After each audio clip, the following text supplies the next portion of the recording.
You are welcome once again to this channel. You're welcome to this platform. And some of the things that we do here are just sensitization, give people adequate information so that they do not fall a victim, right?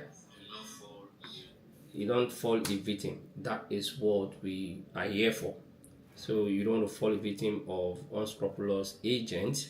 And my advice in this Japa journey is that you are strategic about your plan.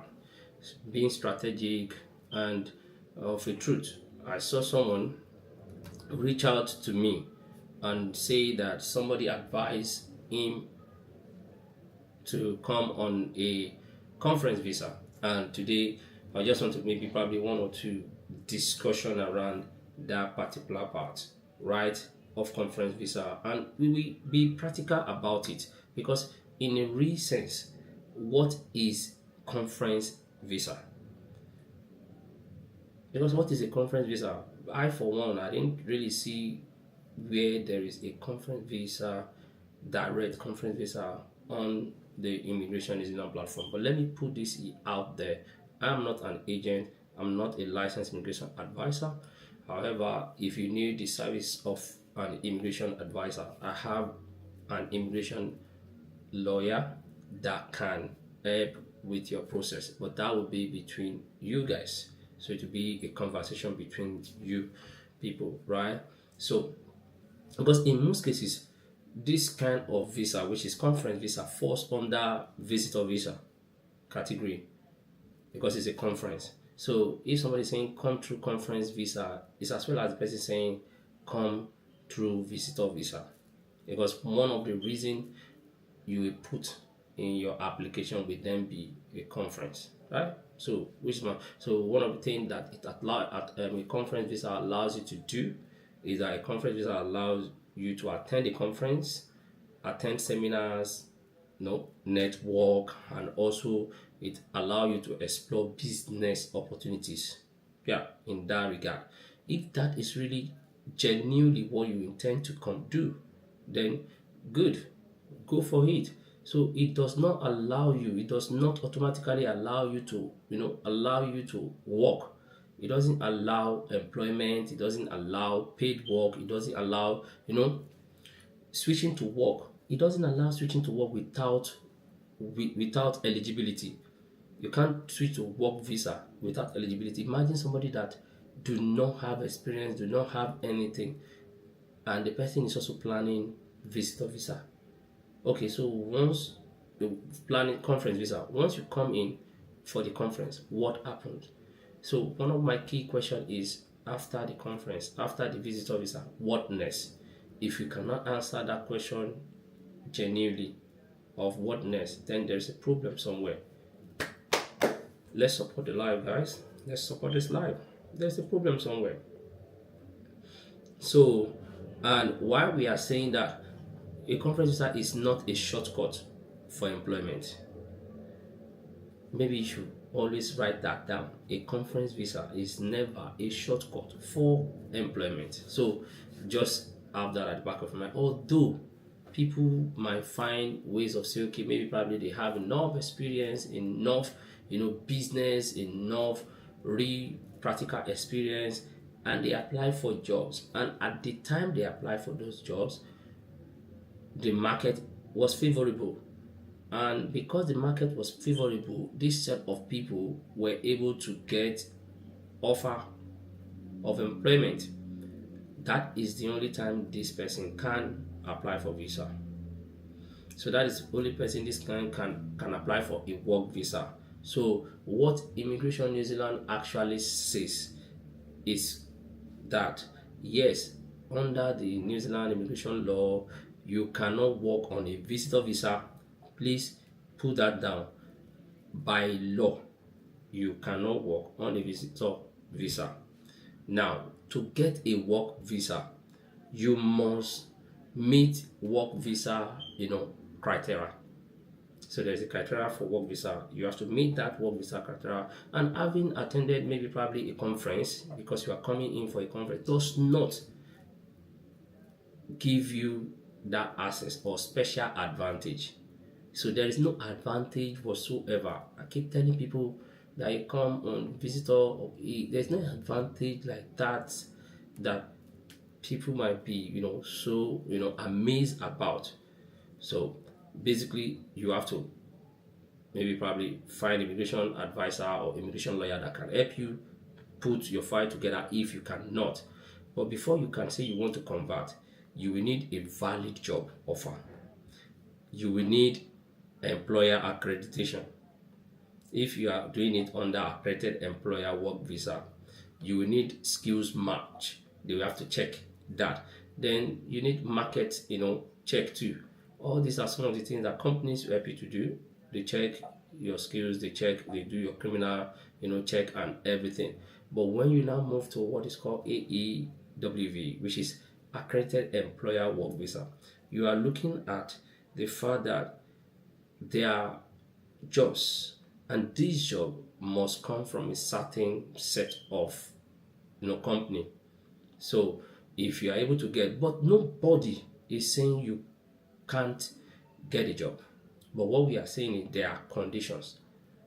If you assess yourself and you do not meet those conditions, just take it out of your mind that I'm using this particular visa, I'm using this particular visa to change, convert.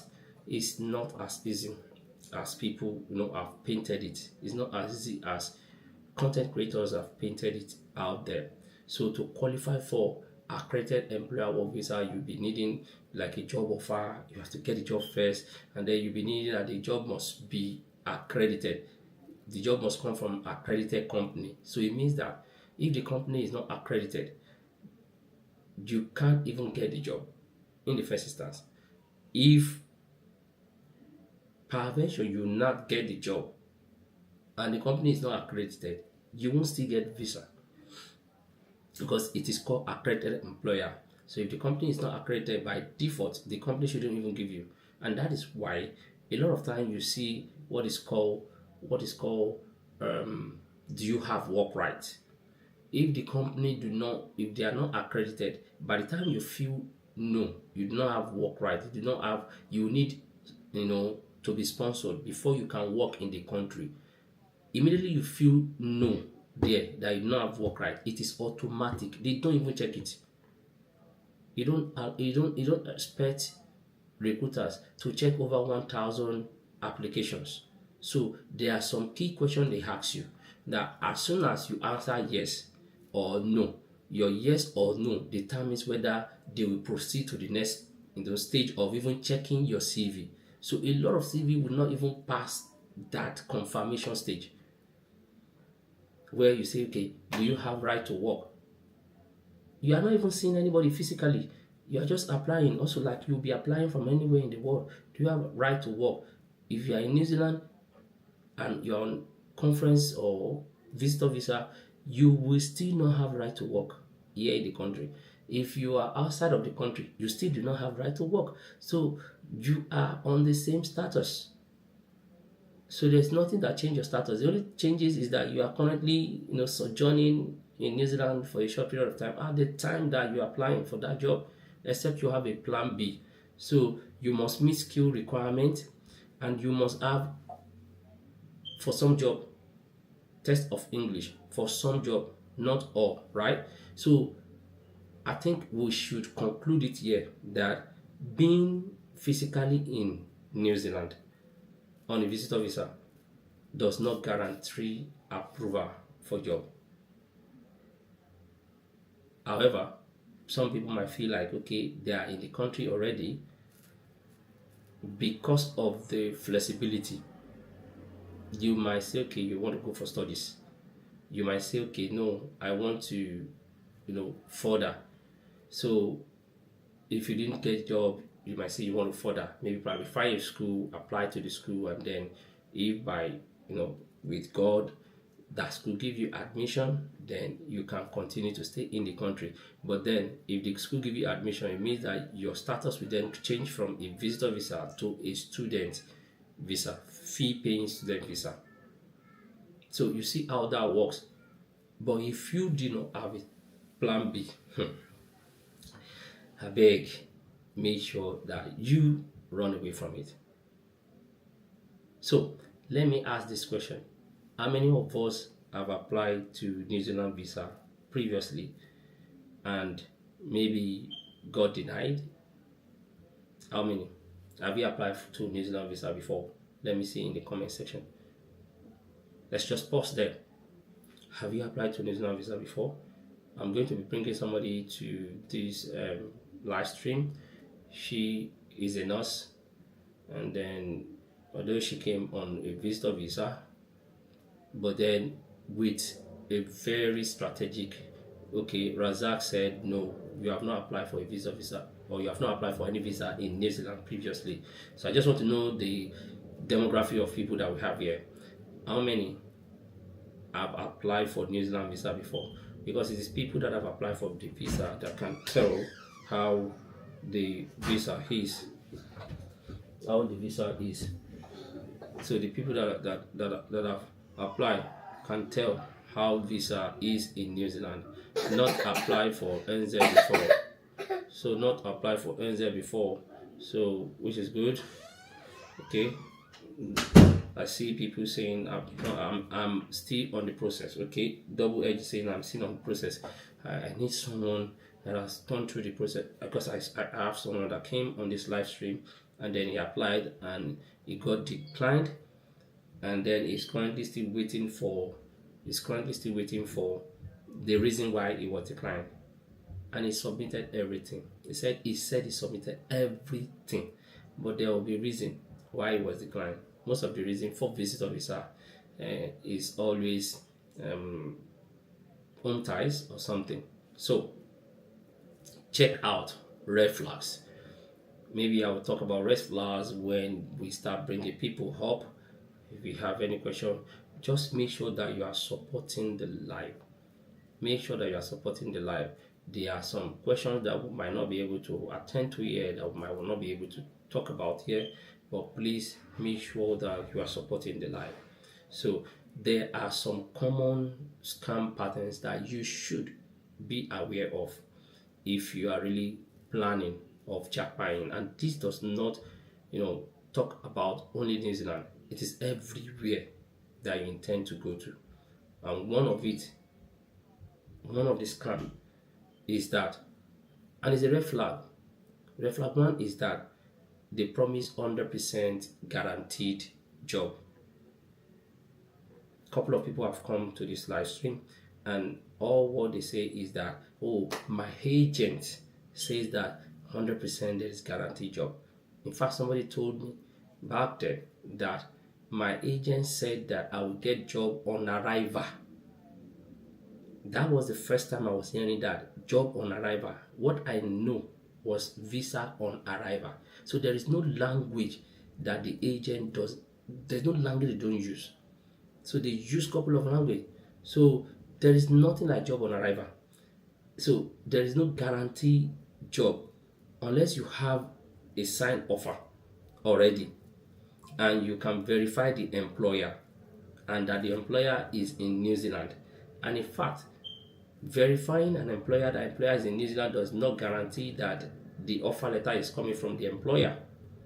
I've seen a couple of people send offer letter to me, and the offer letter is from a company that is accredited here in the country, and whereas that's still something where they edited it. So, and it's so, I don't know, it's so mind-blowing that people will fall for this trick. So we have to be very careful in that regard. And red flag number 2 is that come first, we will fix it later. I've seen this one come, people tell you, just go to the country, just go first, you find your way, go.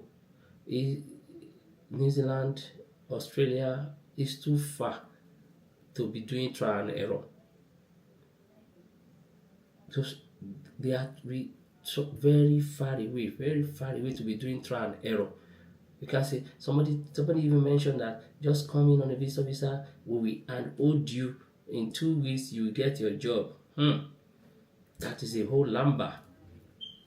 So that is a whole number that you must be, you must be careful of.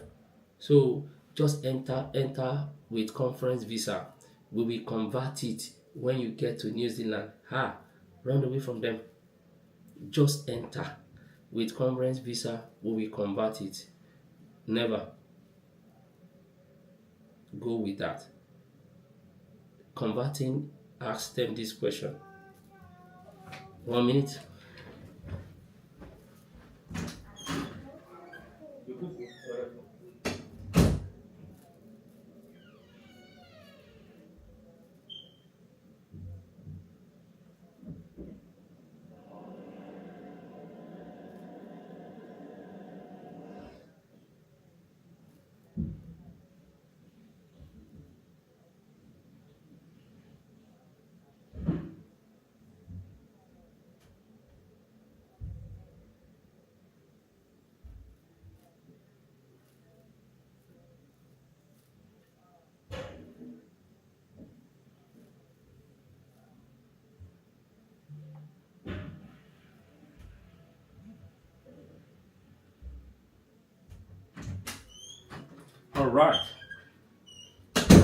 All right. Thank you very much. So, what we're saying is you have to be very careful. And I'll be bringing people up now to have 1 or 2 questions. Just let me complete this line of thought.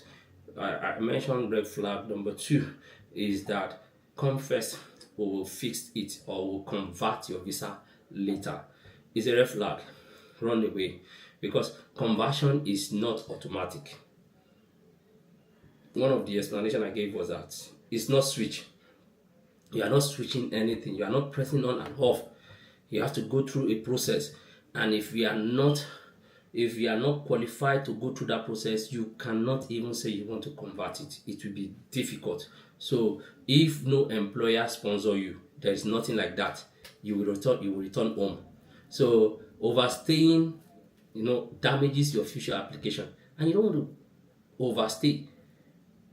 So we have to look at it. And red flag number 3 is fake employers. There are fake employers everywhere that you must be aware of. And I think I've seen a couple of people give out that kind of offer letter. They gave offer letter to people, and then it was fake employer. The employer doesn't exist. Imagine a company might be Tita Limited, and they say their website will be maybe probably tita.co.nz, original website, but these people will say tita.com.nz. That will be the domain they put in the offer letter. So you have to check that out. So check the company registration. There is NBNZ, New Zealand Business Registration National something number or so. So that number is a unique identifier for every companies we have here, and I'm sure some other countries we have that. You have to confirm accreditation status of the company. There are some companies that are licensed, they are accredited, because accreditation is annual. They pay annual fee. So you see when is their next accreditation. If you check the website, you will see some company will be 2027, some company will be April 2026. By April 2026, they have to renew for 1 year again. So they keep renewing. So if a company is not renewing, there will be a status there. If the immigration is not just give, a company is not doing fine or have scammed previously, they can also say, oh, we are removing this company from accreditation. So that a company was accredited last year does not even guarantee that they'll be accredited this year. So the accreditation is revolving around the fact that they are updating, paying, like people that do nursing, licensing, you keep on, your license has not expired, something like that is also what is around accreditation. So you have to cross-check cross-check their official website, because how do I got to know that somebody was scammed when the person took when I checked the email address the website address they put in the person's offer letter, you can always copy the website address, paste it on Google, then search. If it returns error, you know it is fake. What is theta.com.nz? Something.com. Is there's no com here, but then that is all for you. So do not rely on maybe WhatsApp screenshots that they've sent, because I know a lot of people WhatsApp screenshot. Another visa has been approved. Another this I have someone. Another visa approved. Now lie. It's all fake. No visa has been approved. Nothing has been approved. People can just put anything out there just to market. We call them marketing strategists. So they market for you, and then a lot of people are falling into that kind of situation. So all these are some of the red flags that I've seen, and I think I can start bringing people up now to ask one or two questions. Please be direct with your question. Go straight to the point. Don't parabolate, and we would love a yes or no kind of question. Excuse me. We would love a yes or no kind of question where you ask a question only yes, no, so that we don't eat into people's time. Thank you very much. So just try and I will prioritize people that are supporting the live.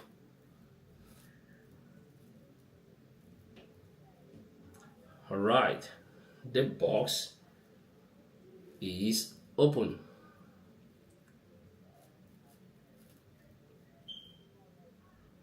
I have one at the moment. Let's do this one. Yeah.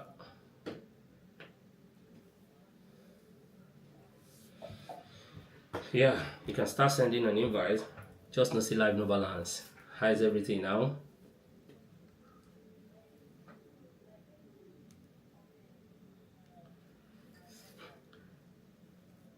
So send an invite.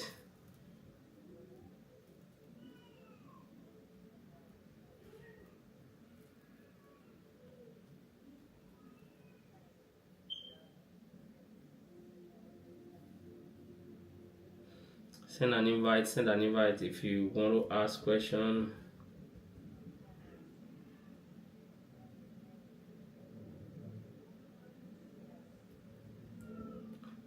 If there are no questions, I can just continue the lecture, except I'm not seeing question in the. Okay, somebody is sending an invite. Let's check out this person's statistics.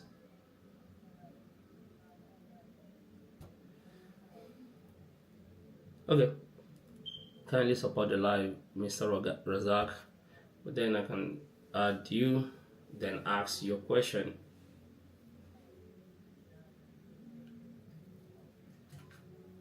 Hello, hello.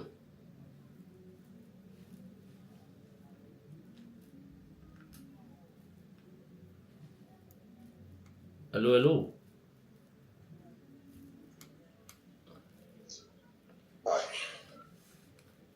Ask your question, please. Okay. I want to know what's the possibility of getting a job in New Zealand when you are in your own country? I mean, what's the chance of getting this perfect job in New Zealand when you're in your own country? Okay, the question is, what is the possibility of getting a job in New Zealand from your home country? Say, for example, Africa, wherever you are or wherever you find yourself. So the possibility of getting a job in New Zealand is, yes, you can get a job from overseas. It's possible to get a job from overseas. I got one from overseas. So I came from overseas. So that means it is possible. And that is the answer to that question. Okay. Is it from Indeed or LinkedIn or I don't know the site someone can use to get a job in England. Okay, so the question is what website can you use in getting job in New Zealand? Is that what you mean? Exactly. So Yes. you can use job board, any job board, and filter for New Zealand. You'll be fine. I, for one, I use LinkedIn.com, and in LinkedIn, so I was able to filter for New Zealand most of the time, but then apparently not even filtering for New Zealand. If you filter for jobs worldwide, jobs comes from different countries, right? So, but if you want to be specific, you can always filter for a particular country that you need to go to. So I filter for you can filter for New Zealand and then start applying to companies in New Zealand. And the good thing about LinkedIn is you are able to see the recruiter real time. You are able to even chat with them. You are able to send a message to them, so it is a bit easier. But then some people get job from Seek. I have people that got job from seek.co.nz. So depending on whatever you are looking for, you can use all these platforms. Seek, LinkedIn, Jora, Trade Me Jobs, all those job platforms are out there. Just make a research. But if you are maybe probably in the tech, construction, or some high kind of profession that does not need registration in New Zealand, because there are some jobs that you have to register before you can even apply for job. So if you are in that space of maybe a professional that do not need registration or licensing in New Zealand for you to apply for the job, you can use LinkedIn. So data engineers, software developers, construction managers, all those guys do not need to have New Zealand license to apply for job. But nurses, doctors, those ones we have to first get their license, New Zealand license. So that is it. Okay. Because I'm asking, I'm into a construction line. So I'm asking, I'm going to get a job. Yeah, as a construction person, I don't think you need a license like that to come in. It's just to show whatever you have. I have someone that got a job from seek.co.nz.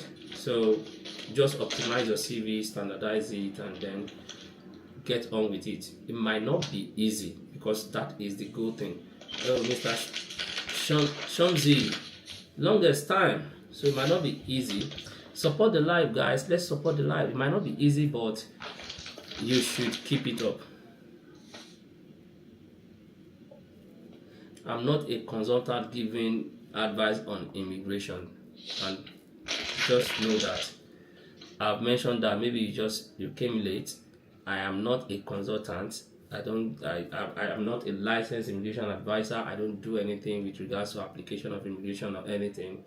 People can go and get licensed immigration advisor online. There are a lot of them there, but I can refer to an immigration lawyer that can help look into your application. So that's it. Hello. I think just to see live no balance. What's good now? Yeah. I'm good. Thank you very much. My question is, can I ask? Yes, go ahead, sir.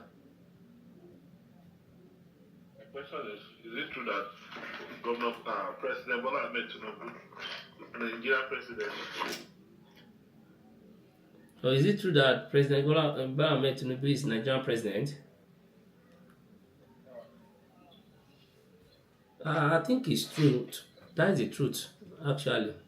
At the moment, currently, he's still the president. Guys, let's stop it, please. It's free. Just if you go and catch, I know. Just okay. No, I don't think he's the one. Sef. It's Goodluck Ebele Jonathan that is the president.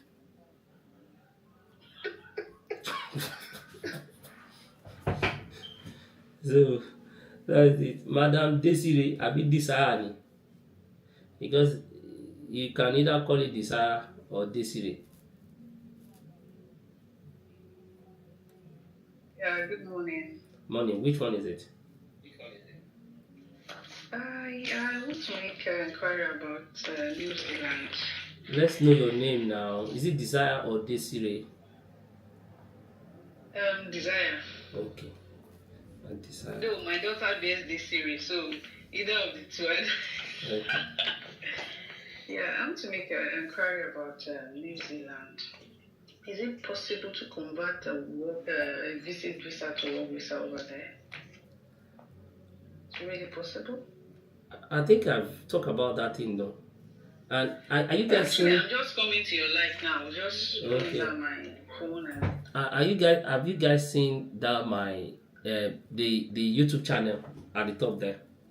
Are you guys able to see it? Yes. That at BAMS NZ. SNSN, yeah. Because that is the kind of question that most of the people ask. Can I convert visitor visa to work visa in New Zealand? Can I convert this to this? So I have answered that question extensively there. If you say, is it possible? I have answered. If you go and check, there are a couple of videos on YouTube based on the questions that a lot of people have asked. If you say, can you convert visitor visa to work visa? The answer is, it is possible to convert, right? I've seen people that did that. They were in as a visitor, but they have high skills. They met the job requirement.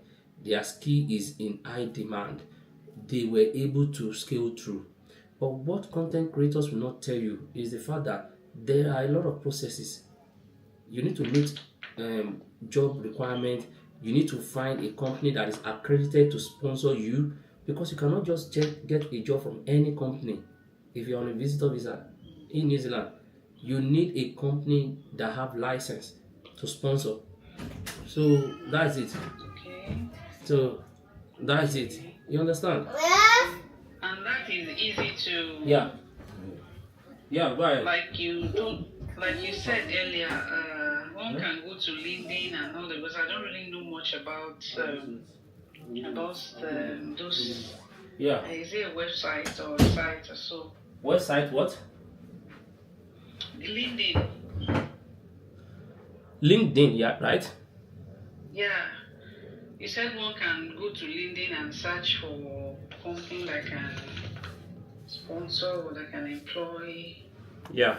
someone from overseas or something. Yes, I did my. In fact, I wasn't even looking for companies that can sponsor. I was looking for job overseas. Okay. If you are the one that want to employ me, it means you have sponsorship, right? Because on LinkedIn, one of the two questions you majorly be asked that is a bit dicey is that they will ask you, do you require sponsorship for this role? Yes or no? Right? Okay. The second one is, what is your work right? Do you have right to work in New Zealand?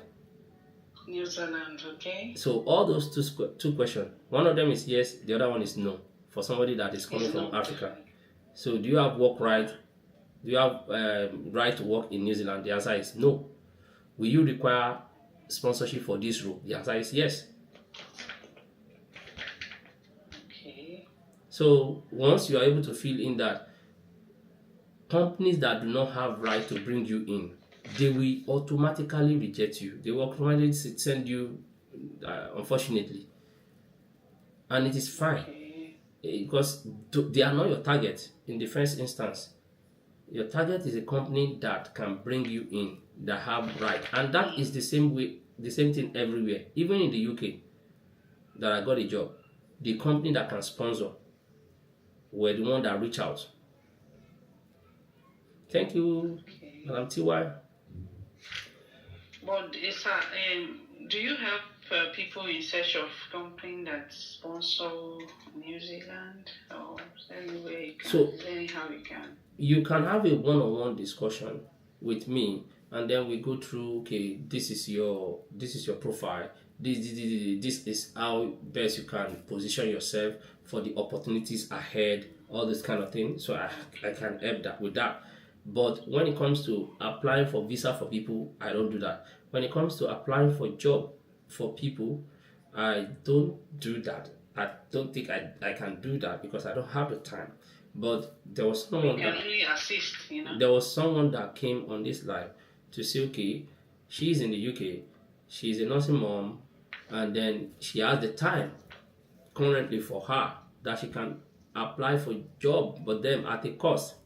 Yeah? And someone went to go and meet her, and they had negotiation. One of their negotiation was that, okay, I will apply for a job for you. I will apply 70 jobs for maybe 50,000 naira or something. But that is because whoever is willing to apply says he doesn't have the time and is trying to buy the time of another, because I see no reason why I should not be able to apply by myself. And funny enough, I was the one that reviewed CV for this person, and the person said, no, Mr. Bams, I cannot apply. Okay, I look at it that, okay, you have money, you are meet, and they met, and then they are doing fine. So because I did all my application myself, no agent, and you can do it. Just position yourself very well. If you, although some people might not have the right resources, the right experience, the right qualifications, it might be a bit tough for that. They might not know how to go about it. Like, so if it is going about it, how to go about it, guide, what is there, consult me. Okay. I'll be your shop now. All right, no problem. Okay. Thank you.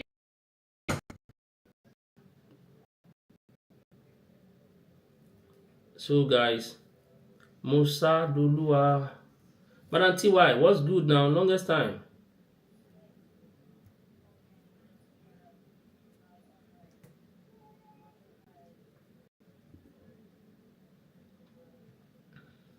So if you have any question, let me see. Are there any question here? Mr. Bams, good evening. Good evening. Longest time. What is happening? You are still at work? I'm not, I just did. I will find work since I never see work. But you say you are still at work. Me? I mean, what do you type? Maybe you did Wellington. Mr. Bams, I dey find work since. Wait now. Yes, ma'am. And sure you don't see Sugar Plum? Sugar Plum? Mm-hmm. Who be Sugar Plum? Oh, okay. Do you know Smalls? Do I know who? Smalls in Wellington. Smalls. Who do you know in Wellington? Have you met anyone in Wellington that are on TikTok? Yeah, I've met some people in Wellington. Mama, close your mouth, now let me answer. That are Nigerians, right? Yeah. Oh. But you are a nursing mom, so it will be difficult. You'll be looking for what kind of job? I've been applying, and they have been calling me for interview. The issue there is that when it got to my visa, to ask me if I have 2 years, up to 2 years visa. When you said no, you not said no, you're not qualified. But you work. Wait, what kind of visa are you on? 1 year? Partner visa. It's 1 year visa. Yes. I'm coming. It's 1 year visa. So I don't know if if my husband renew, then me I will automatically have renewed. So yes. But if your husband, when you guys came, it wasn't 5 years they were giving, it was 3 years. No, I'm not sure. Maybe No. next thing, yeah, you just hear that I'm in Australia. So I'm not even sure. Wait I now. was just looking for work so that I can look for something doing, and I don't want to just stay. I know when you're applying for work, you don't like when you give gap. Yeah. You stay that many years, you do not work, that kind of thing. So I even started applying for volunteer job. Yeah. But volunteer job, you have to have your driver license now. No, just submit your passport. But you never get any volunteering job. I never get even the volunteer job that was even applying. Just today that somebody called me. I should come tomorrow. Because volunteering role self. Don't mind that now. Any standard company where you want to do voluntary role with, those one you have to get driver license and full driver license at that but na standard big company. But small company maybe probably they need help, and it's good because you'll be able to add that to your CV. Yeah. So how many years now you never see job so that people will be able to learn? You said how many months? How many months? 5 months. Oh, 5 months or more. Mm. And you even have right to. It's not like I'm not seeing. It's not like they are not accepting me. They are accepting, but the issue there is when they said submit your visa application, your visa. Once I submit it, they will see that my visa is expiring in the next 3 months. Oh, I said no. That one. Imagine. They don't have. The most important thing, they don't have to go for this particular job. They say they don't have to go, and they also tell you they want someone that will stay longer. But you don't actually need sponsorship, because that token they are talking about, you don't actually need it. But it's just that your visa expired. I used to tell them that I don't need it, but the next thing that they will come up with, unfortunately, I don't want. But the thing is, as your visa is expiring, maybe when this one expires now and you renew, so maybe it will be okay, because it's just crazy. It's crazy. Make your husband go apply for resident now, so that you guys can just apply together. By that, you won't be needing work visa or anything anymore. Because I don't know how long he can apply for resident. You guys should just speak with maybe any immigration lawyer. You have to stay 2 years before you apply for resident. On top, is anywhere now. Is anywhere. Yeah. Except if I don't, but if don't, because that same thing, that same logic we I get when I enter this country. Say I have to stay 2 years. The Airbnb where I stay for Airbnb, the guy tell me say no, because me I don't the boy say okay, how long will you take me to get my residence? The guy almost give me false information. He tell me say now I have to work for 2 years. I can't relent. Now I get to office, one of the Indian guy where I get, when I ask the guy, we did the same data engineering kind of thing. Waiting, which visa you get? He say you get residence. I say how you take get residence now? Why I get a work visa? He go tell me say no, I fit go apply for residence now. I say whereas I don't get information say I must wait for 2 years. Maybe by now I will see the wait. So I've been hearing that you wait for 2 years. No, so that is the thing. You are not getting the right information. It's not that you wait for 2 years before you can apply. There are some rules that you don't have to wait for 2 years. So it's kind of thing. So with the amount of money he is earning, I think you guys should just have a conversation with maybe probably you can even call immigration yourself and ask that, okay, my husband is this. We just want to know, do we have to wait or you can apply for residence now? So whatever they tell you, you just roll with it. Don't go and listen to somebody's details and wait for 2 years. I think I will do that. You can call them that, oh, you just want to confirm, because if you guys are able to apply for residence now, let's say it take about 6, 7, 8 months, then you won't have to be stressing yourself anymore. And with the caliber of waiting you take come in, why do you have to wait for 2 years or so? Because residence also is also by waiting you the hand. Waiting you the hand. If you the hand well. Are you serious? Yeah, now so there's a cap to residence now that maybe probably must earn medium wage of, I don't know. This is maybe $35 or $36 per hour. So if you are not earning up to that, but with him, you'll be earning more. So it's just good for you to say, okay, yeah. Mr. Mans, why not talk this since? Why you don't tell me? Why you not ask me since? Hey, you know I told you I will come to Auckland. Yeah, you didn't come. I did not come again. What happened? I went to South Island. Oh, you went to South Island, Southie. I was saying they don't want to employ me. Let me be. You are cruising around. Before you carry baby? Yes. Do you drive or you went through plane now? No, went through both ferry. Okay. That's nice. South Island, I never go there, so I suppose even try to.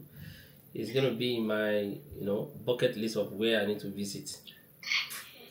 There are places. That would be nice if you visit. So they have a lot of fun activities to do there. There are places you need to visit here, but now money. I'm going to come to Auckland by next month. Oh, you're flying or still driving? Drive care. You want to fly? I fly. You go to fly with your baby. You not get money on. Mr. Abans, I better calm down. Nah, too much money. No, you get anything you want to do for Auckland? Or you just want concert see? Yeah, that's nice. That's nice. Oh. Just let me know when you get to Auckland. We'll cash up now. Alright. May you take me out. I mean, you could take me out. 1 to 1 or 2. How can I take a Ocean wife out?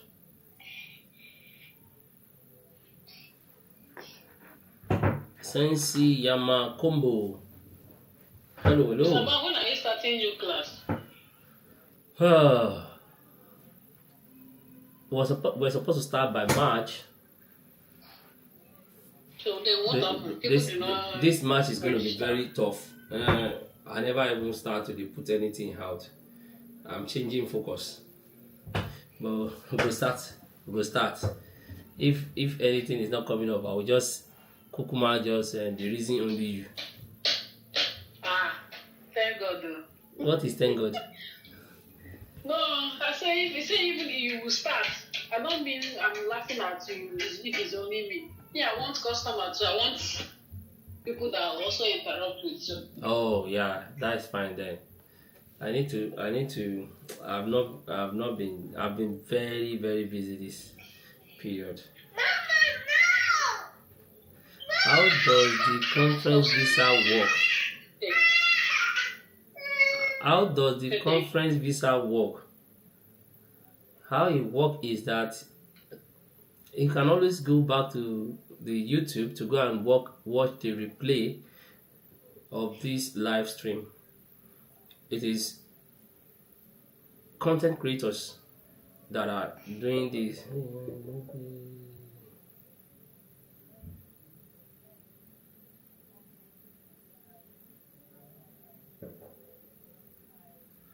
You understand?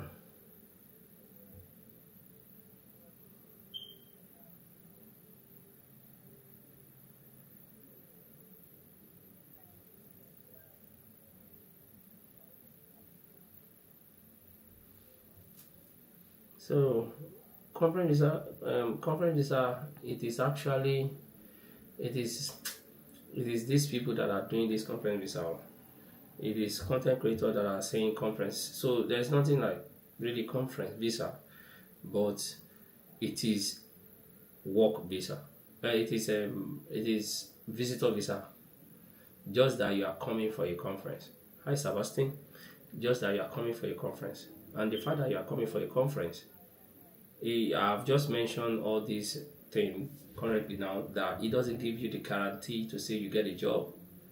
So do not let anyone cajole you into believing that from conference you get a job on arrival. Agents are the ones that use that line. It's a very, very wrong line.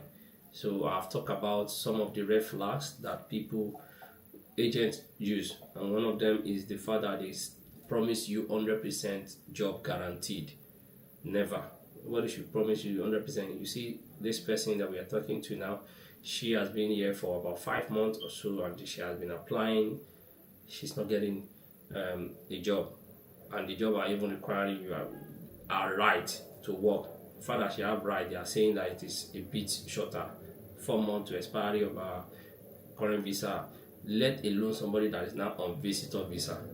You'll be left out a lot in some of the jobs. So just know that.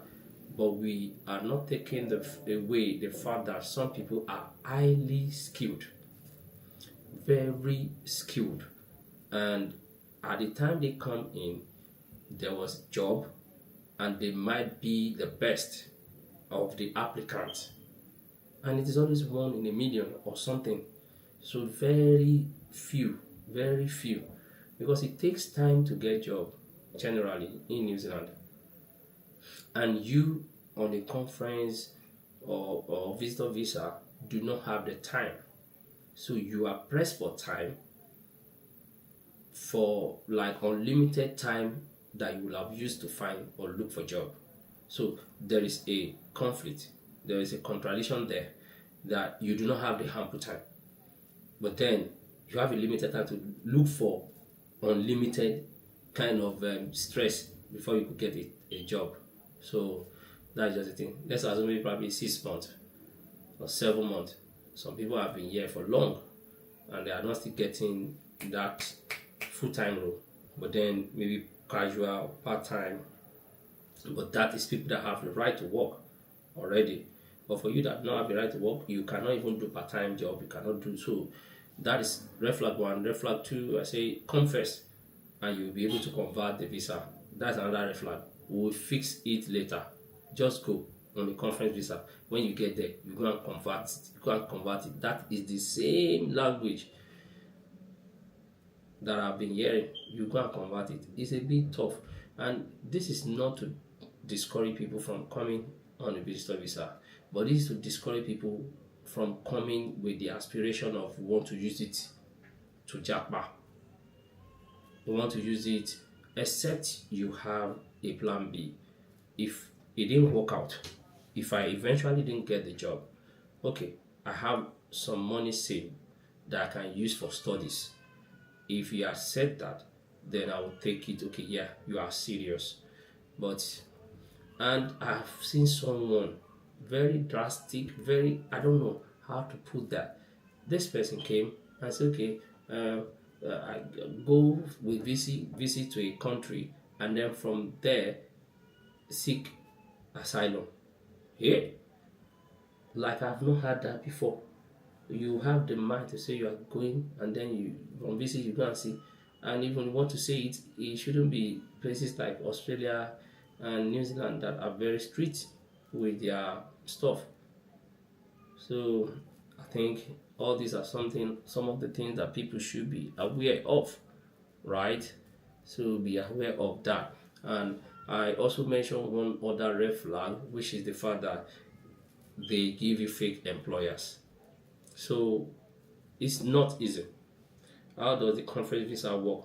The conference visa, how it works is that you are coming on a visitor visa, and then they tell you to book a conference, find a conference. The conference will be the conference organizers will be the one sending you an invitation letter.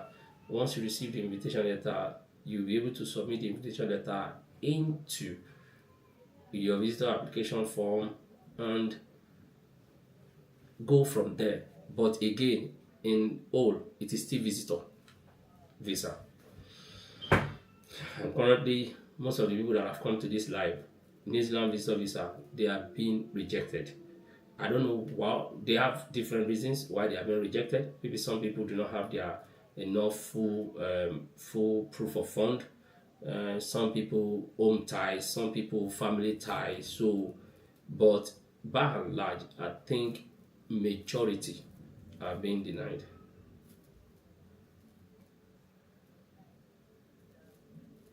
What are the chances of getting a student visa? Any scholarships? Well, I will say for scholarships, there are scholarships for some categories of courses that you take, but it's always at the master's level. It's always at the PhD level. If you are doing research at the PhD level, you might see full scholarship. I have someone that is on full scholarship, not even one that are on full scholarship, right? They are being paid stipend. For masters, it will be hard for you to get full scholarship on masters. It will be hard for you to get full scholarship on masters, but you can get like some, percentage of your master's fee, maybe 5K, 10K, all those things. So if it is PhD, you can get full scholarship, but it is highly competitive. So there is a chance to get full scholarship, but also take note, it is highly competitive, and it is whatever they say. If your course is not something that the department has scholarship for, they will tell you upfront there is no scholarship for it. But if you need to apply for scholarship, you need to do some application, and once they give you, you are good to go. However, if they do not give you that, if they do not give you scholarship, you can pay domestic fee. So masters is not, and PhD is not too expensive in New Zealand because you'll be paying domestic fee. So you are looking at about 7 to 10,000 or 8 to 10,000 ish New Zealand dollar. So which is about 5 or 6,000 US dollar.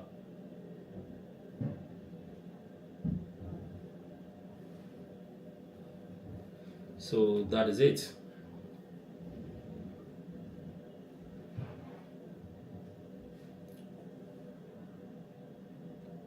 Do we have any?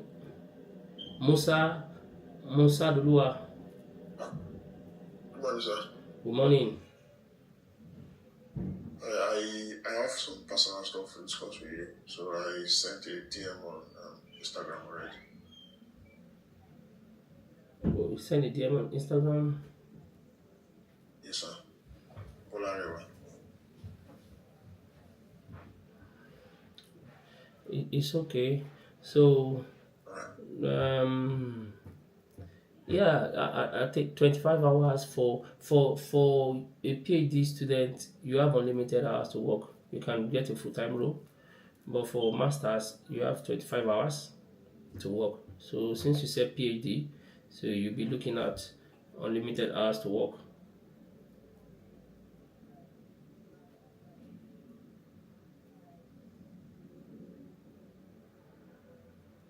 Guys, let's support the live. Let's support the live.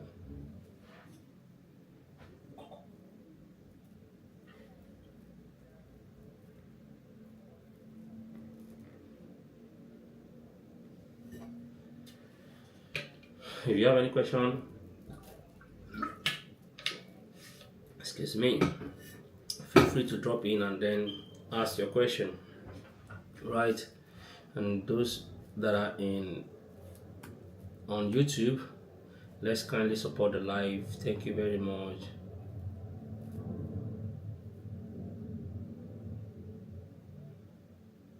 Please, on YouTube, I have this question.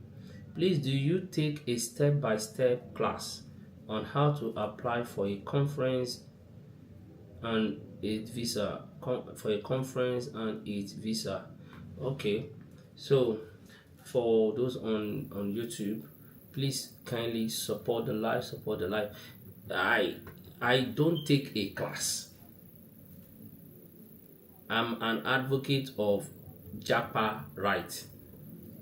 I love that people plan themselves, because I know somebody came on the live yesterday and was saying that, oh, he wants to come to New Zealand, and then it's just to come and visit and see what is there, so that he will go back, and if he is able to get a job, maybe he will stay. Or you have to know what you want. So conference, do you really want to go for conference? Is this conference tied to you in any way? Do you have, maybe probably, are you going to be facilitating in this conference? Will you be facilitating, or you are just going to be a participant, like audience? You want to be audience of a conference. And New Zealand generally have the prerogative to accept anyone to come as audience. But imagine if somebody is coming to facilitate, you are coming to present a paper in a conference. You have upper edge, but you want to come and see people that are presenting a paper. Is it really necessary for them to approve your visa? No. So, but then I do not take a class on how to apply for conference. In fact, I'm not an advocate of that kind of thing. I'm not an advocate of saying, okay, you are coming on a conference, whatever. So what are the steps to be taken in order to apply for a visa? Okay, so I think one thing people should be able to realize is a lot of people are always going to straightforward to, I want to get a job, I want to get a visa, work visa. They are not looking at getting a job first, and that is where I come in. You need to get a job first. You need to optimize your CV. You need to apply for jobs. You need to go for interview. You need to have scaled the interview. And after you scale that interview, that is when you can now start saying you want to apply for a job. Because there will be a token. There will be like a link that your recruiter will get. And that link is what will be used to apply for visa really. So the step for applying for visa is not the visa, work visa. It's always starting from you preparing your CV, applying for jobs, and then getting interviewed, get an offer, then apply for visa. So visa will be like the last phase of all this, your preparation. If it is work, which country are you, please? Okay, I'm currently in New Zealand. Alauma Margaret. I'm currently in New Zealand. Thank you. Thank you for your information. How many hours are students allowed to work? I think I've answered that. Students are allowed to work 25 hours from those that are masters level, bachelor, masters, but then during their break, they can work full hours. During break, they have full hours to work. But for PhD, you have unlimited hours to work if you are doing PhD. So this World Cup visa opportunity, what can you do when they approve it in Canada? Work visa opportunity, what can you do when they approve it in Canada? What can you do? I don't understand that question. Do you want to ask the question, clarify that question, what you mean by what can you do? If you have any question, please drop your question from anywhere and continue to support the live.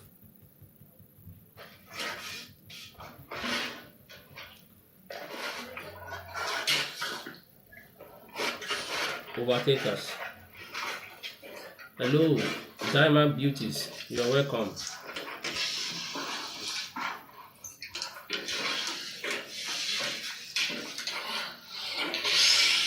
I'm going to mute you, Overtaker.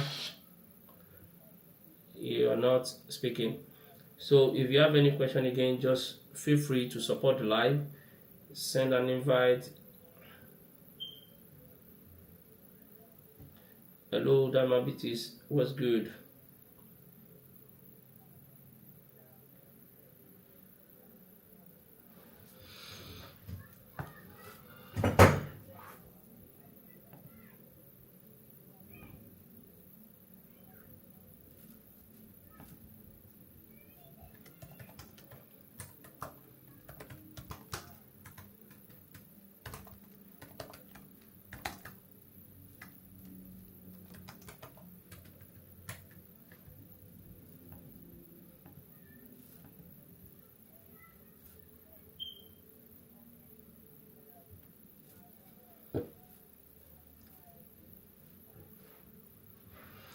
if you can come up, I think a lot of people are having question. Hi, Brother Blessing. Hi, Vance. How are you?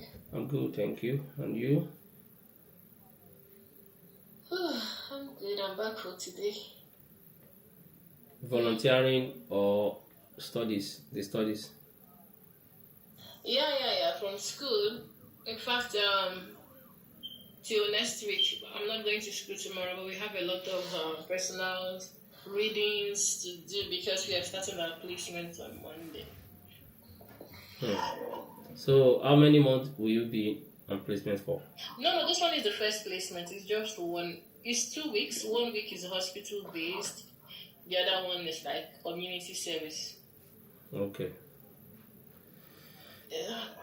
How are you seeing it? Is he looking like something that is nice or? Yeah. Everything is going smoothly. No problems.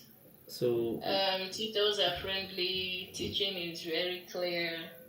We do a lot of hands-on. Like today, we were in the lab all through today, so we did a lot of practice. Yeah, it's fine. Let's see how it goes by next week. Next week is the actual hospital experience where you're working directly live in the hospital with real patients.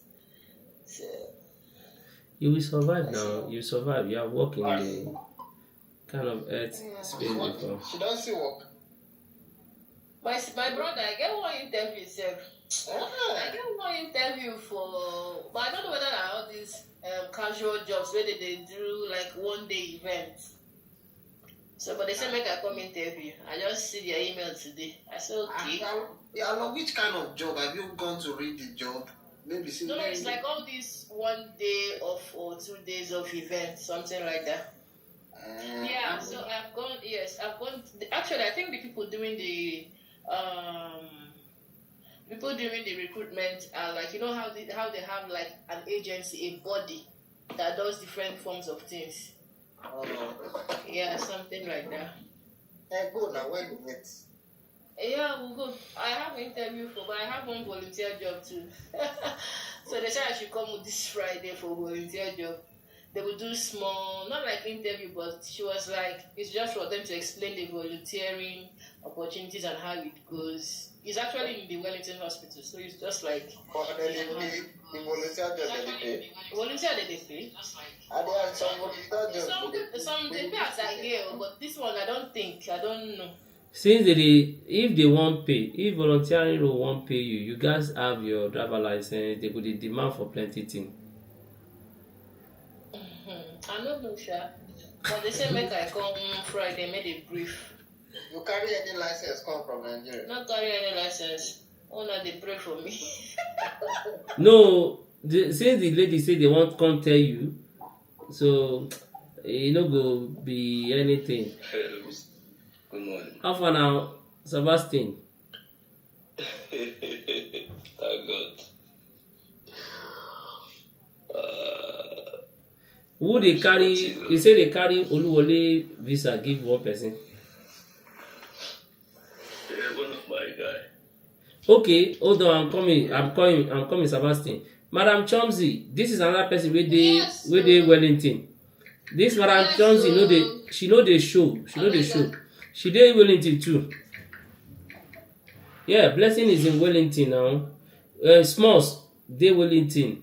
Tolus, dey Wellington. There are a lot of people where dey Wellington where you supposed meet and sync up with. I never see Tomsy before. Like, Yeah, I'm not listening on the live. No, she be big madam though. She attend the Redeemed Church in Wellington. Our kind of Redeemed where they Wellington. That is where she attend. Okay.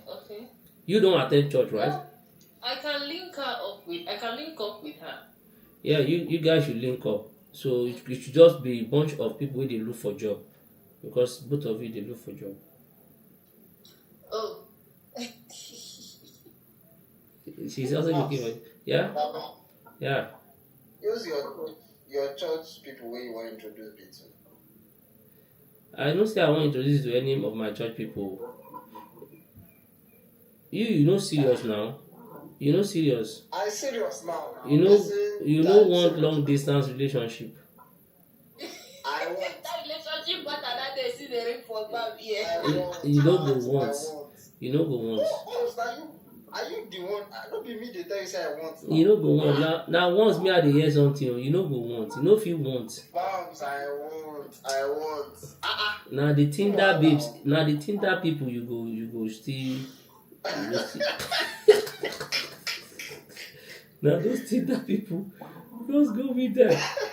But Madam Chomsy is in Wellington, and she's been in Wellington for long now, about maybe probably 6-7 months. 7 months. Oh, okay. But she be big Madam Sha. You know they see them. You know they see people. Please, they find job in case you get link. And I'm gonna find out together now. If she come up now, she dey work. She did work. Oh, she did work with baby. She did baby work. If you come, maybe reason. Maybe reason.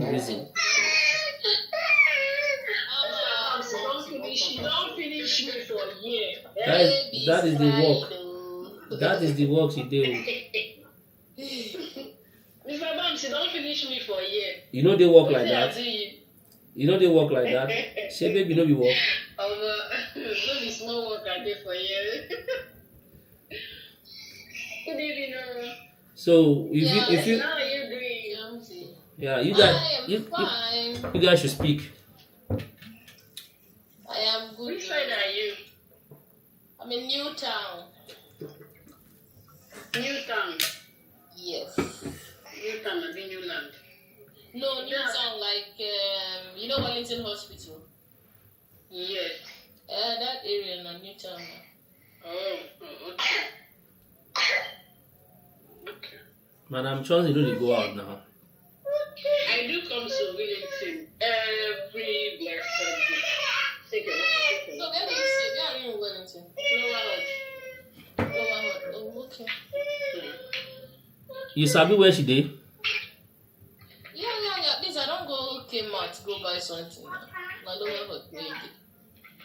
Oh, lower hut is where Smalls dey now. Yes, Smalls lives in lower hot as it. Even the tolls where they talk about, me and telling you the You and Tolus dey do wetin? me and Tolus the still. Tolus dey there.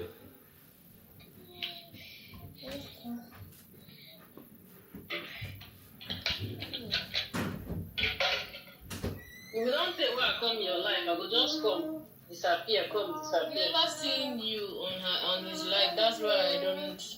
Wow. You're even in Wellington. Finish your food. No man, I be BAM student. Oh, okay. Visa student. No, Data analysis student. this market. Yeah, I told him something like that. I was interested, but the way it's going now, I don't even know how I'm going to combine it. That's why I'm not bothering him about it. Are you schooling? Yes. Which school? Victoria University. Oh. Where is he going? My sister, you are trying. Which course are you doing, sorry? I'm nursing. How is it going now? Fine. We just started off, like we've done like 4 weeks now. Okay. Were you a nurse in Nigeria before? No. I didn't come from Nigeria though. Oh. I came from Qatar, yes. So I'm not a nurse. Just that I've worked a few times in the health sector. Okay. Yeah. So what I'm doing is a master's program, just like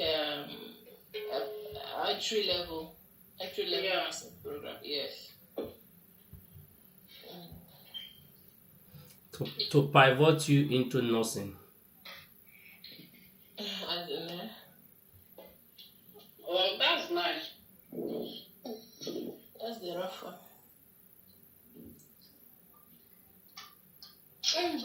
Stop. Now, They're not taking international students. For Victoria, Yeah. I don't know. I know that Massey doesn't take international students for this course. Yeah, Mercy doesn't take. Even thank you. Victoria doesn't take. Maybe that's the reason why we are just only 4 international students in my class. Yes. It's only when they see that there is still space, that's when they can give you admission. I know what? I got my admission since. I got my admission. I applied April last year. I got it in June. So I applied very early, where they still had slots.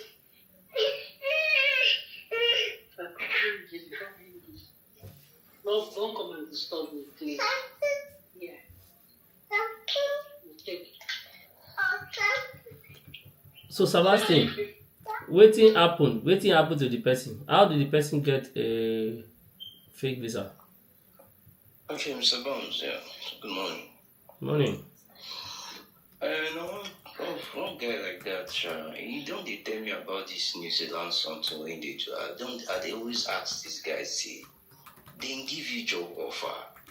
He say they never give a job offer, but then say the visa don't come out. I say, how? How then go, okay, maybe probably na visitor visa wouldn't do for you. Say na work, probably. You know, some way they like say work, you go get good there first, then convert them. So maybe now I think say na waiting in do. So I just see the way I come with that, come the ask am the thing, come carry the thing show me. I say, they say your blah blah blah blah blah. Work visa has been approved. I said, this thing now visa now, then why you never travel? They say, they may wait for 30 days. I say, the thing just started. I said, okay, make him bring the thing now. Open New Zealand website. You know, register that this thing, right? Waiting in the column. Then check the visa, verify and put that in details. The thing don't show anything. You don't get any record. After I said, I fake this thing they give you now. Because if this thing not really work visa, it's supposed to come with job offer. They don't give you job offer and don't rush go pay money. How much did you pay? You don't go deposit 3 million already. And I still deposit now. Now deposit. I'm so sorry. Not deposit though. In balance supposed to remain 4 million. Yes. As which can't with this one. Yes, But I don't understand why people will be doing like that. You don't have to check some information before you send money. a lot of guys see a lot of people. It's in yesterday why I know say a lot of people can't even do this thing. They don't even know how to navigate the internet to check some of these things. Wow. The guy don't even know what I'm even saying. Even when passport number they say, he don't even know. You get it? And you won't travel abroad. You want to travel. You have to learn first before you want. You have to learn some of these things. You have to be able to learn some of these things. Okay, see now, they don't give you before now, they tell you to pack your load. If they go Lagos the next day. Later, they tell them say you know go fill meet up. They tell you, okay, may you wait. You go wait for 30 days. You wait 30 days, you can wait for now. Now for waiting. Yes. Magic. So one thing that you will know that in Nigeria we too like sharp things. We don't want to calm down. So a lot of people are going through the four victims for this New Zealand this New Zealand job something. They are really falling victim, I swear.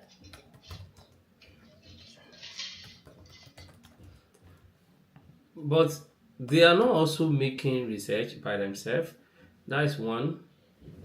They are not making research by themselves, and I think that will be one of the major issue that I see, because I don't know why. Make it make sense. How can you just say somebody gave you something and then just go?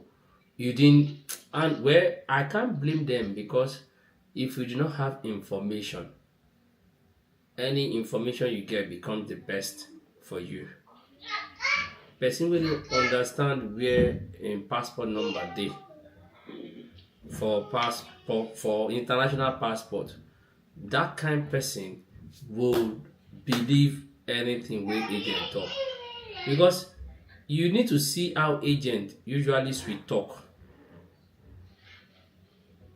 They have sweet mouth, so they don sweet talk am now. 3 million don go just like that. Wow. 3 million wey they go give person, make person use am. If care is not taken, Make him begin charge the guy when you refund the money. can he get his money back? Make I hear. Who refund the money? I know say that one don't go, but you can just begin push. There is no need to wait any longer because he's been waiting. We're hoping that after 30 days they will book in flights again. But how did you confirm? I say, listen, How did you confirm the work visa? I did it yesterday for him. I had to help him to register using email, sign up, to go to New Zealand verification, visa verification portal. You know, type the details there, everything. In CF there say the thing, no record was found. Yet, no record was found. And they did not give you job offer. That is to tell you that it's fake. Because if not real, they will give you job offer. They will give you job offer. There's nothing like job offer. They just carry edited this thing, carry forward. Oh God. Yeah. You see why I say I don't know. And funny enough, when he requested for the job offer, now be that thing so they send her. Now they tell her, say, you wouldn't give job offer as this thing. You know read them. He carry New Zealand letterheading, logo. Then they call right, say, your this thing for visa has been approved. You know see visa there. You see anything like job offer. So how they carry visa with they give you then a job offer, you accept that. You know ask question. You get. There's nothing I won't see in this one. So they carry visa with they edit as job offer sent to him. Give him a job offer. Now tell her say, okay, you now. Let's assume now company won't employ you. No be the company letterhead they suppose use write the offer what they will give you. You see anything like the company will employ you here. So how you can't say this thing a job offer to you? You know, you see any detail of the company will give you job offer. This thing is purely edited document, and this is a visa they edited carry give you. You understand? And it's fake. This is serious. So now when you come understand what's not the talk, you know. So it's funny, man. It's funny. Our Nigerian people, I don't understand the kind of mindset we get. The kind of mind we get. They do people this thing with this hardship, with this strong economy like this. We still get mind, they do people this kind of thing.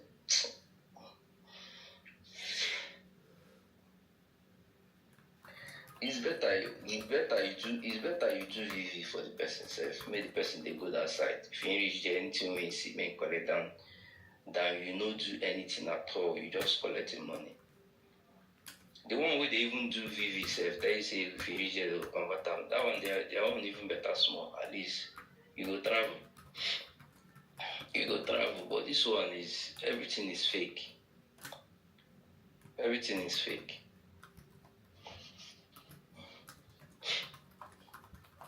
So I don't know whether the 30 days they give them now the 30 days I won't take do tourist visa for them.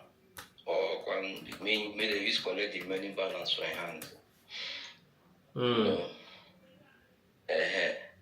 So I making just be careful. Anything where they send you, got to verify them before you carry your bag, say they fly. You reach Lagos, you reach airports, they tell you say you know if you fly. But then don't waste transport going to Lagos and you still come back again if you don't work. And the time and everything we will spend. It's not even worth it. People no go know. Doesn't want it. Cause Doesn't want it. that's how the money has gone now. Now me want do mistake again. Me we know it's not the past. Yeah, that's the thing. Which agent won't give me nonsense now say make I carry my bag they go useless place. Except now me use my hand decide say I want job on myself. That one day. The agents don't be say they don't sabi anything. A lot of them don't even know anything safe. If you see how they even package some people safe, if you see all the things they what they write, you could just laugh. You copy and paste. You know.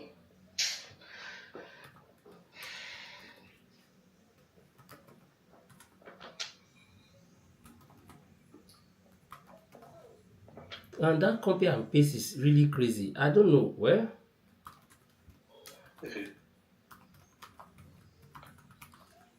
that is why they refuse a lot of people because sometimes they do mistake. You know go check out because check out. They do a lot of mistakes. So They if do you a see lot of mistake. like I told you guys now, the because Victoria you cannot apply directly. You have to use agents.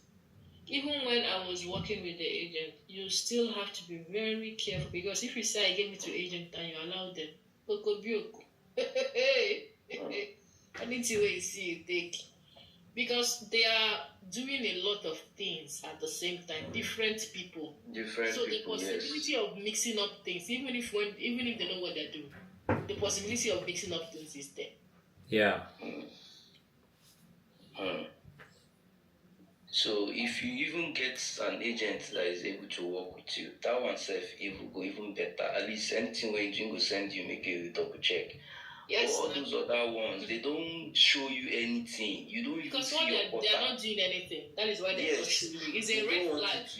When an agent cannot share login in details with you, it's a red flag. You don't know what they uploaded. You don't know the kind of document they use. You don't know the bank statement they use. They just tell you say, it don't come out or it never come out. Your own if it's a carry bag, they travel with either. One call me one day. I should pay $6,000 for VV to Europe. $6,000. As in now you be consular. now you be consular. Oh my God. I God, it's up there. Something that you can do by yourself properly, even with all this AI now, we're full everywhere. Where if you ask questions, I'm going to give you guidelines. The thing is that people are not doing research. People don't want to do anything. That's that laziness mindset we have.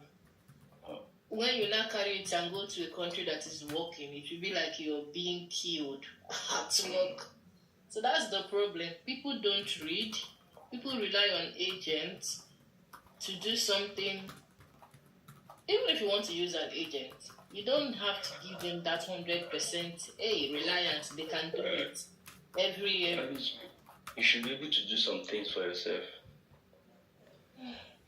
My own is that once an agent cannot give you login in details to check what you're doing, even before they create account, you should even be getting OTP to do some forms of verification. So if those things are not happening, you should just know that they are not properly doing it. Or maybe even if they create a new account for you for this purpose, you should be able to have access to it. You understand? One of my friends with the Morocco, now footballer, he come back, he go do one agent, one do France visa for her. you with they do visa, you say in the work with Flavor. Say Flavor won't carry sponsor them. That okay for the visa application, you thought say they should never travel before, and this person get resident for Morocco. You say no, you should never travel before. The passport we submit, visa date there, we should use travel. Now, bank statement, you carry her bank statement, go edit, send her. During the process, now in bank begin call her, say why embassy call them now, say why she go fortify her document. She say she don't know anything about them. Yes, sir. After 1 week, then send a refusal letter. It's different thing when you refuse the visa based on, let's say, maybe family ties, forms. But when you have gone into forgery, it goes into record that something was forged. So even if in the near future you want to apply again, they might not even give you application. It's a big problem. Forgery. I even told it's her forgery. To trans verify if they never ban herself, because that thing they're supposed to ban you. What result to ban? So these people, they don't. It's just after that, they're after the money. Once they just collect that money, they'll do nonsense. They don't care. They don't think about this, what they are doing. They don't even know if it's going to backfire or not. They just want to do it because they felt they've been doing it before. Probably it's been working before where they needed to verify. Because before they didn't verify now. So anybody can just upload anything and get use it and get VV. But right now, everybody, they don't wise now. As it stands now, that visa is even the most difficult to get. Yes, now. It's difficult now.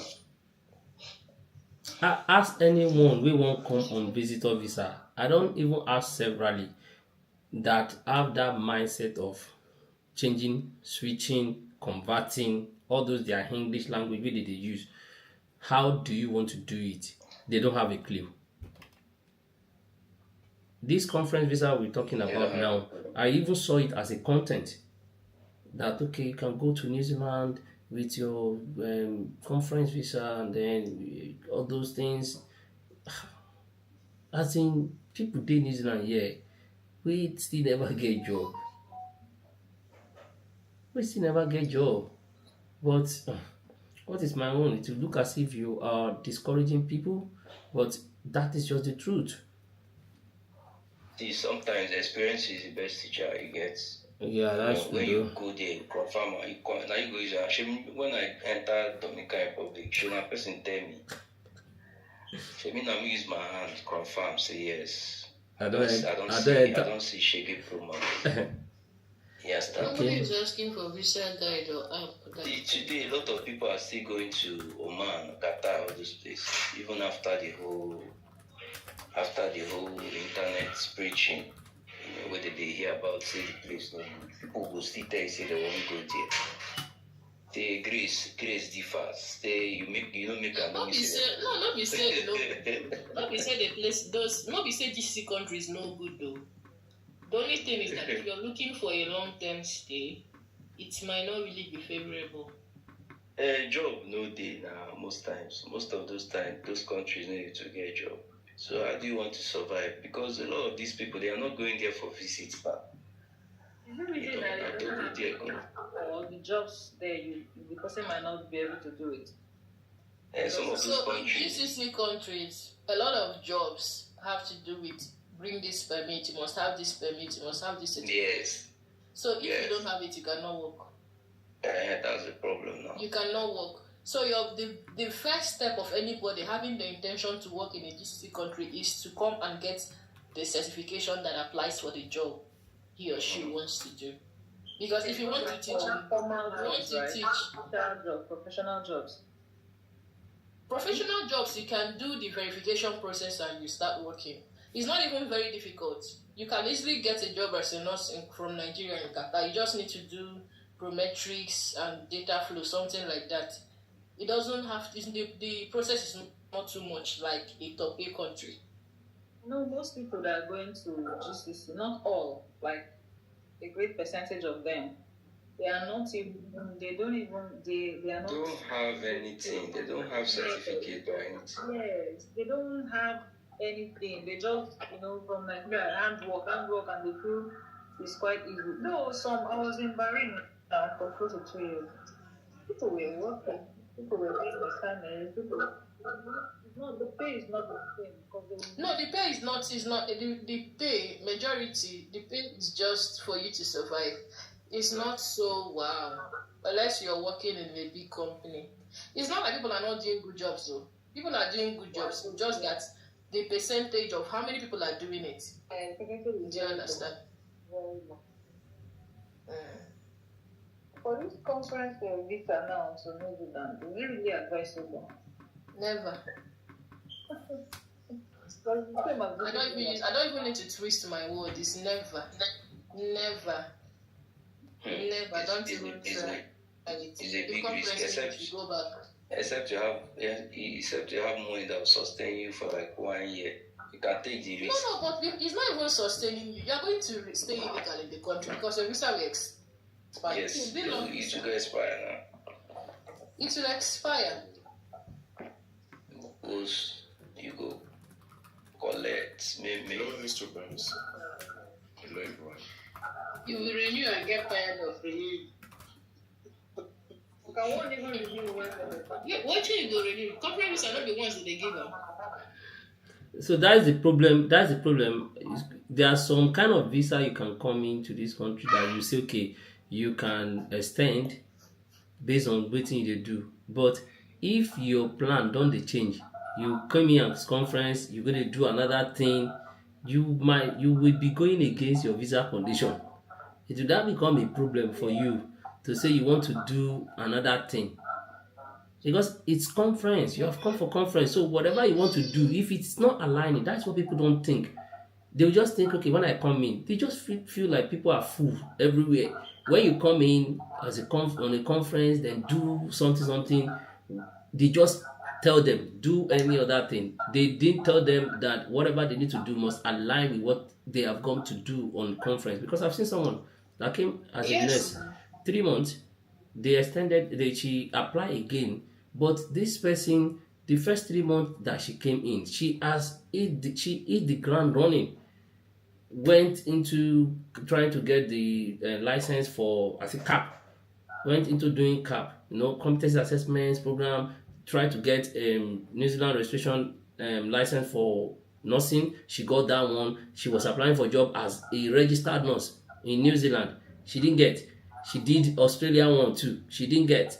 She was just, when the visa was almost expiring, she applied for extension, another 3-month visa, because there was enough reason to do that.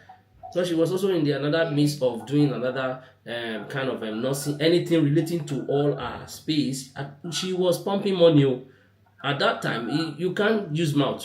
She was pumping money. They gave her another 3 months. The second 3 months she got, first month, second month, she no get job again. And by that time, she can't apply for caregiving assistant, care assistant, person will be nurse 15, 14 years back home in Nigeria. Became registered nurse here again. Became registered nurse in Australia. As in, it was just so tough. She has even lost every hope. At the 6th month, maybe about 2 days she has packed everything. She was trying to go back, but she has applied. Fortunately for her, she got one job, nursing kind of job, at a remote place in New Zealand. Very remote. She went there, she called it and say, boy, this place is remote. Oh, we are like, Oga, where you dey still better. She be still in this country, whether remote or not, if you still live there. But nobody will know the stress that this person went through. And there were two Ghanaians that were nurses that somebody came to come and share here. They came also like that, but those ones did not go through. They want to go and do this. They was trying to apply for a job and something. 3 months, they went back. They couldn't get a job. So that's just the thing. So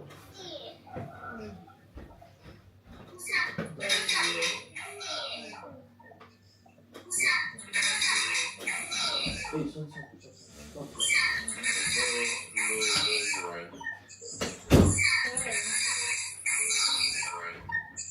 Yeah, So, Someone's background is noisy. yeah. I've muted the person. Okay, you can go ahead, please.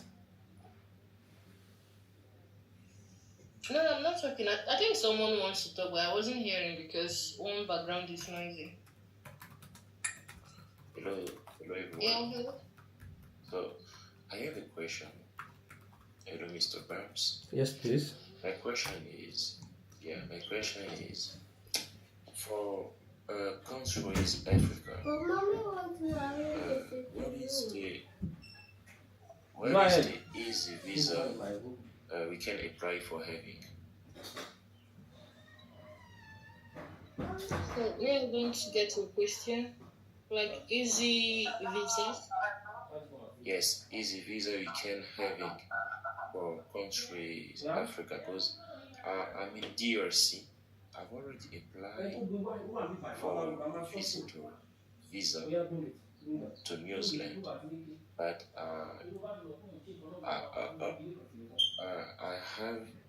has the refused. That Okay. is why I want to know what is the easy visa we can apply for having a visa. Work visa, the visitor visa. What is a easy visa I can apply? Okay, let me just answer this the way I can answer. Then I think BAMS can consolidate it and give better answers too. So for me, I won't really say there is an easy visa. Visas are issued based on eligibility and if you meet the requirements. So if it's a work visa, you have to prove that you have a work offer with an accredited employer and meet other requirements, and then they issue you the visa. If it's a student visa, you meet other requirements and then they issue you the visa. So I won't really say in quotes that there is an easy visa. So if you meet the requirements of any visa that you apply for, you will get it, even the visitor visa. Do you understand? Yes, I get you. Yeah, so for me, I don't think there is any term like easy visa. It's just Okay. meet the requirements, get everything. If they ask for additional information, try to prove them beyond reasonable doubt that you are eligible for this visa, and they will issue you the visa. So for me, I don't believe that there are some nationalities that they favor more. I don't believe that, unless I think that's just a stereotype. I don't know, because that nationality that you think that they don't offer visa, some persons from that country are also getting visa from those countries. So it's not about nationality for me. That's what I believe. Because if you say like for example, now if you say Nigeria, yes, you will say so many countries have breached the rules of immigration and all of that. When they start checking for statistics, yeah, they might say something like that has happened. But that doesn't mean that when Nigerians apply for those visas, like fresh applicants, and they meet the requirement, they won't still get it, right? So I think it's a matter of meeting all the visa requirements, especially when it has to do with proof of funds for student visa, family ties for visitor visa, work offer with an accredited employer for the work visa. So that's what I feel. So, Bams, what do you have to say? He's asking what is the easiest visa. Is that the question? Yes. I don't know why. Yes. There is no visa that is easy. All visas they are just either approved or denied. So when you say easy, what is the easiest visa for me would be student visa. And why did I say student visa is the easiest? If you have money, you pay everything and then submit all your documentation, you are probably going to have that. Why work visa might not be easy will be because you have to get a job first. And getting a job might take some time. Why visitor visa is not the easiest it is at the prerogative of the country you are going to either issue you a visitor visa or not. And nobody can blame anyone, because once you visit, and a lot of people do not even reason this properly, your first country you need to tour happen to be the end of the world. You are an African, a Ghanaian, Angola, or anyone. You have not gone to a neighboring country and you felt like, okay, you were going on a tourist, and for you to go and tour, end of the world, you want to go and tour. So anyone can just look at it and say, no, you don't even have any travel history. And so visitor visa is a bit dicey. A lot of people have come here, still say the same story. They submitted everything that is there to submit. They still did not get. There's still home tie. There's still, so visitor visa, you can. And somebody is saying conference. These conference people are coming for. A lot of the thing they told them, they have given you invitation for conference. The invitation you are given for conference can either be, maybe you are coming to participate like a facilitator, you are coming to present a paper, you are coming as a guest, or you are coming as, what do you call that, these people now? You just come to share people up. You are not presenting a paper. You are not a guest speaker. You are just like congregation. Why must I approve you to come on a visitor visa for congregation if I see the need that, okay, my country is at a risk of influx at the moment? But if the person is like a paper presenter or something, it still means that that person has a value the person is coming to bring to the table. But visitor visa, where is the value? So it's a bit dicey, right? But some people get the visitor visa. Tourist is just what is the major one. You want to come and talk. It's not necessary. That's what it will seem when they start rejecting visa. But if you have someone in-house, maybe like your uncle, your brother, or something that has added you to their application and send you an invite to come and visit, maybe during naming ceremony or something, those people must have been in their application. I have my family, my wife's family in my application at the moment. So I could say, okay, I want to invite someone. Now, those kind of people are like legitimate kind of visit, because your brother, younger brother, sister, you have added them. So, and you are now seeing one of them that you have added into this application. You are bringing them to come and maybe doing a ceremony to help you with your kids or something. That is visitor, and that one is a bit better. So that's the thing. Okay. But I noticed the work is difficult for having. I've already asked the job to many companies, to many society. But every society tell me it's not possible for Africa having I don't know why. They say it's not possible for African having what? Having a job. Okay, I got a job. So if they are giving you that narrative, it's not possible for Africa to get a job. I have a job from Africa. So I will be like a case study to counter what you said they have said. And I have another person here also. He got a job from Nigeria. So let us cancel all this narrative. It's not possible for African. It's not possible. I really don't. What? Daniel, please tell them that you got a job from Africa.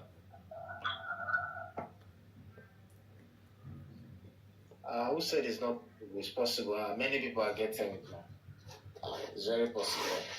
So the problem, you can help us. You can help us to have the link for have. There's no link. You just go online and apply. No, there's no connection, anything. There's no. Just stand out. Try and stand out from the people applying. There's no link. You don't have to be smart. It is because you are looking for link. Some of these things are all just research, and is your job on the green list. There are kind of jobs that they necessarily cannot bring you into the country. There are some jobs you should not even think about it. That okay, they want to bring you into the country. And I'll give you a good example. Somebody is working with the government, civil servant. This civil servant, you know what they do back in Africa? Maybe probably work with government, just clerk, do this and that. And you want a company to pay to employ that person from overseas. Can you just make me understand what the person will have for him or her to be approved or brought in? Where is the guy talking? Has he gone down? Okay, so that is it. A civil servant, let me say clerk. I don't know. All those jobs are not highly sought after kind of roles. Yeah. So if such a person is applying, now that person will say in Africa, they are not. It's not easy to get a job from Africa. So guys, let's send one rose. Let's send at me.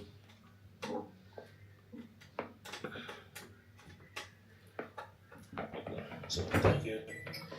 Please, if you want to ask a question, you can send an invite.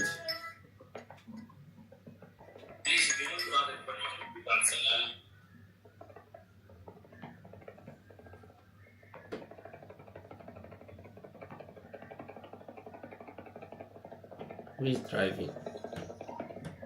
What is making this noise? It's Daniel. It's Daniel that is power tapping.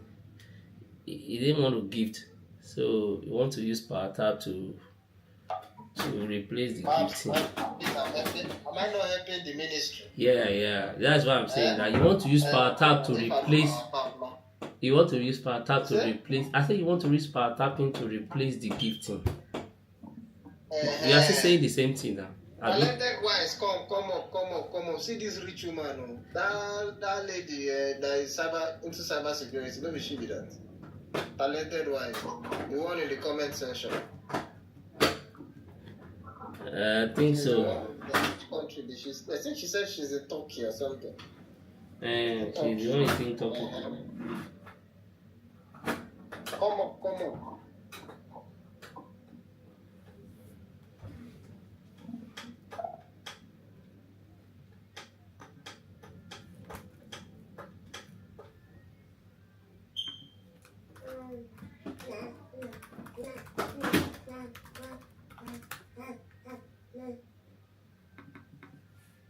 Okay, she says she did work, no wonder.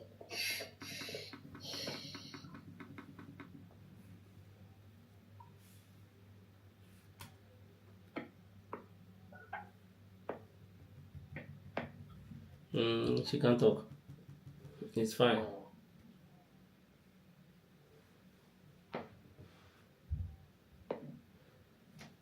I don't know all this bank statement thing. Just go and check immigration in Zealand and see what they require for bank statement. I might not have answer for bank, but I for one would have loved it like a 3 month. Statement is required for any visa. So he's saying 20 days. He says 20 days is 20 days still valid. So I would have loved more than that. I would have loved like 3 months to be on the safer side. How would it take 20 days? They will take like 3 months or so. 20 days, wow. No. Student visa, for people that are coming to study, how many months per month? I have not even gone through that platform to see how many months, but I know that anything 3 months upward to 6 months should be fine. Ask Blessing. I think Blessing will be in the best position too. I'm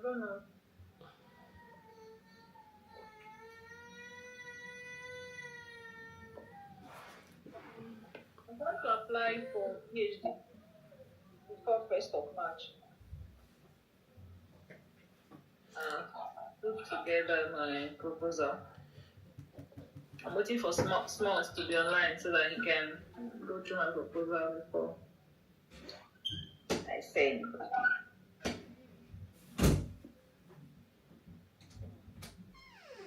Hey, what time? Is it? PhD with what? What? Digital health. Sorry? Digital health. Digital health. Okay. Have you checked if it's on the green list? What occupation would that be? Would that fall under? I didn't check that. It will be on the green list. It will be on the green list. It's health related. Okay. Go and check it. Let me check that they're talking.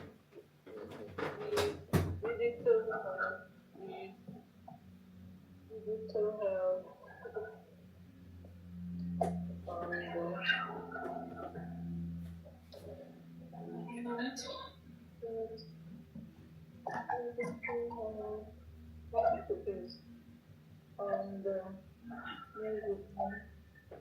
Okay. You did Doesn't 6 matter months. when you printed it now. When you printed it, doesn't matter. All they need is the date. There's a date on your map from this date to that date. Simple. You understand? It doesn't matter when you printed it.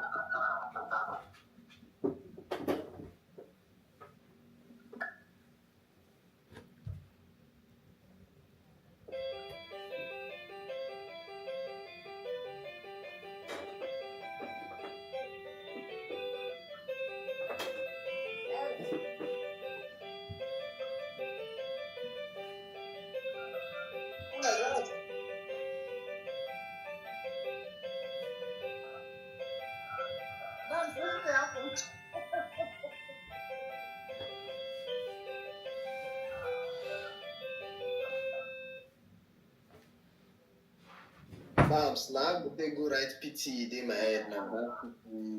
I thought you say it is not PT you want to write. I want to cause that thing is $600 plus. As I see the price, I change my mind straight.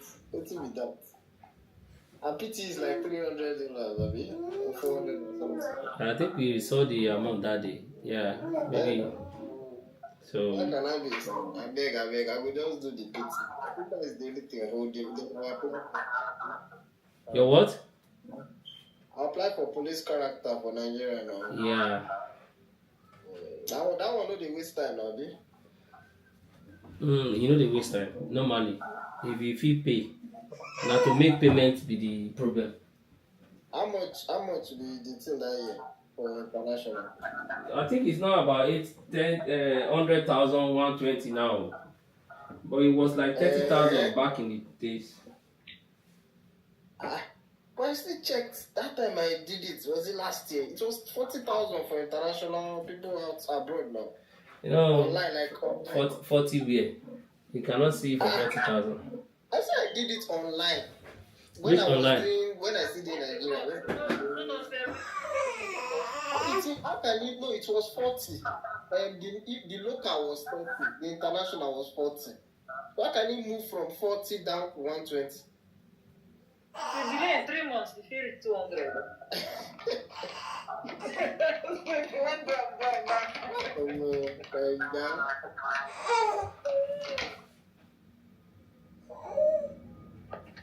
Small thing.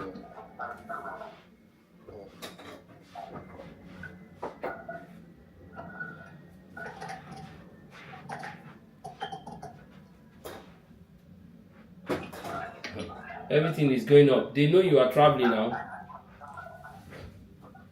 So they know you are traveling and they just have to put some money there.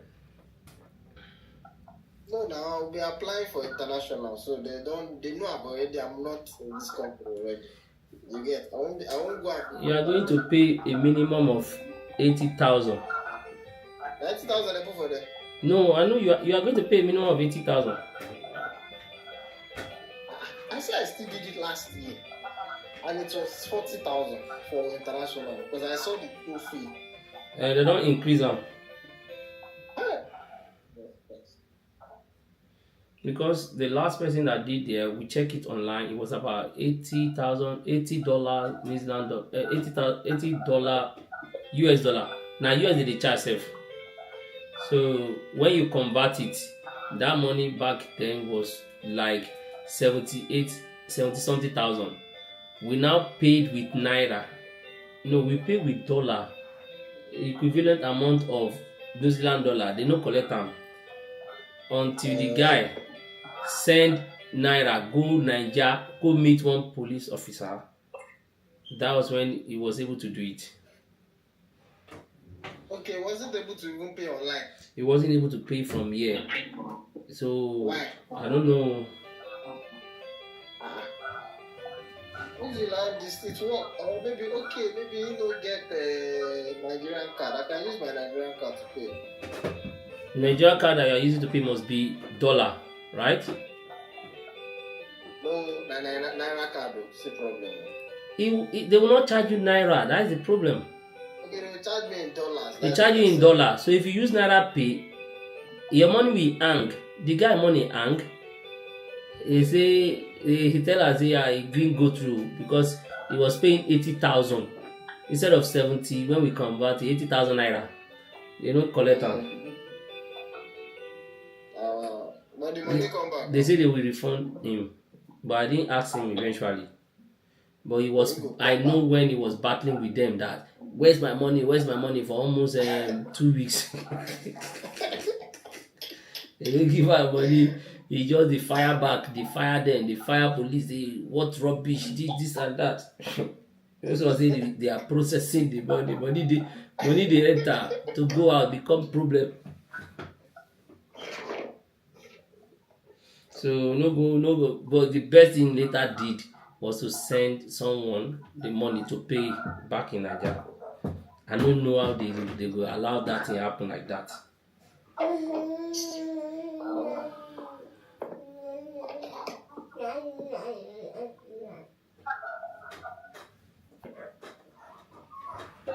Only paying $16 a week. What? I think someone was saying now, New Zealand is paying students $15 a week. For where?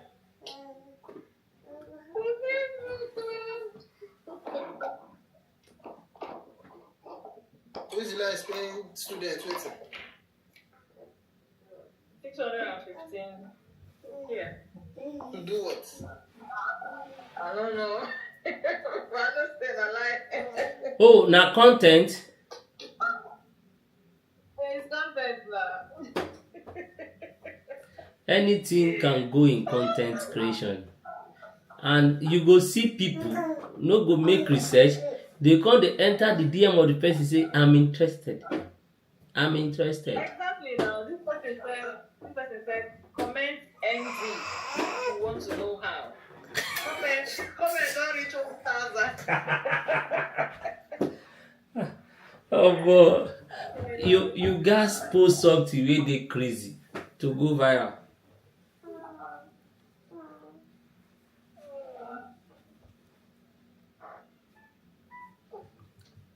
Musa Duluwa, make I not forget you. I just know say anything that carry me out to one-on-one na paid discussion.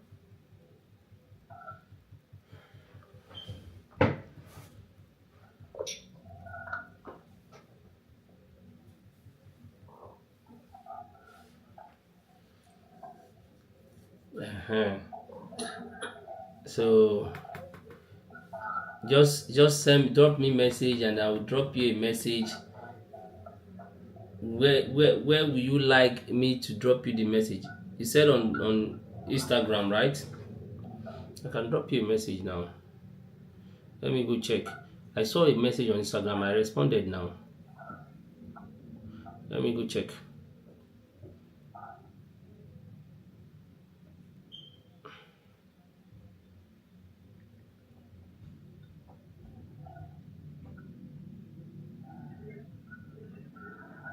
Okay, what this person was talking about, the scholarship.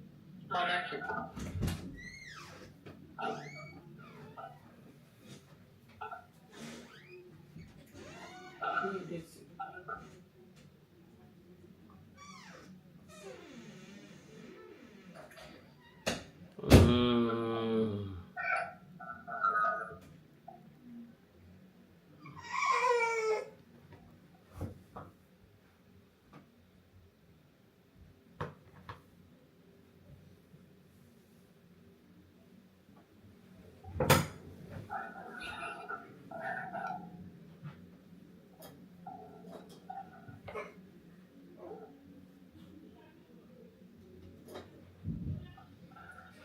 Matariki, I've responded to you.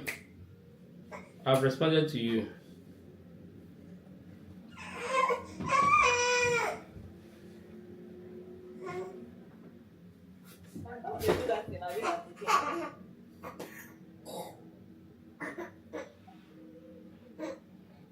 Baby.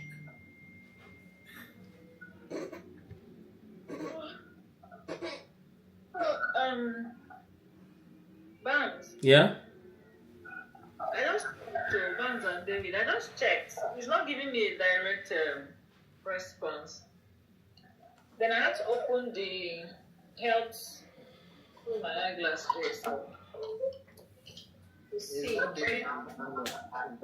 Digital health will not be there, like just there. Digital health.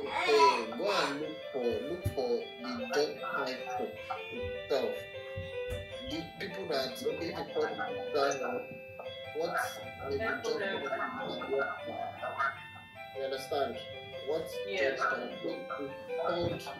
they call it Azenko And school. Huh? And school. Something like that. So you have to be able to know how those titles are important. Yeah, that's very important.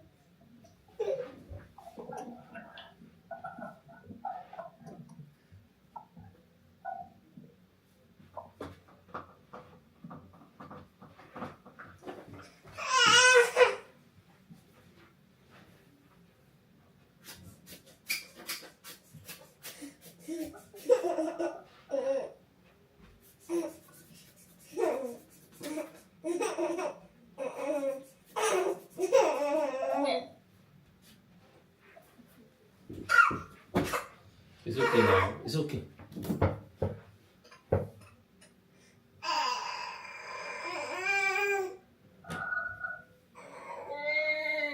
Go carry that pikin, oh. She just want me to stay there with you.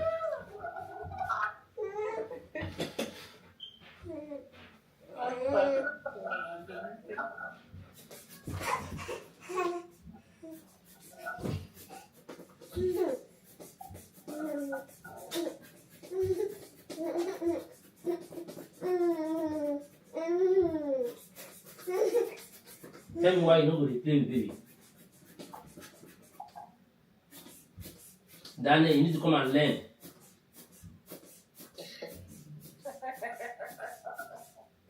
Moms, I don't know. You try born now. Maybe Banks coach you. You need to learn. Fatherhood Master Class 101. See this thing? You see it? You press it like this.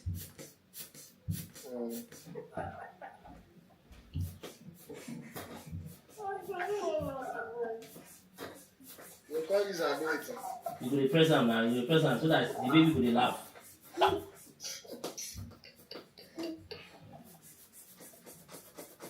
You will force our laugh. If you stop now, Maybe it was love. if you stop now, she will shout now and say, "It's happen now. Come and continue."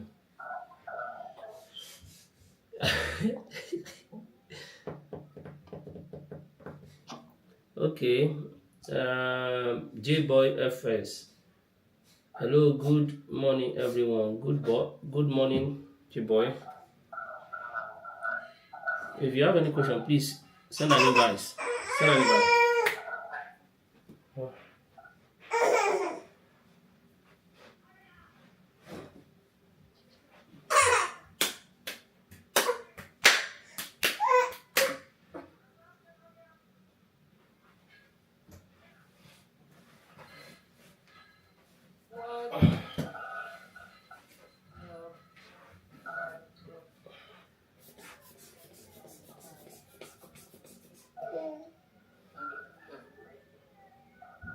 Oh, is Daniel there?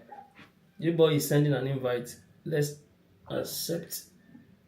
Are they your boss? Okay, somebody is sending. OG sending an invite. So trying to accept.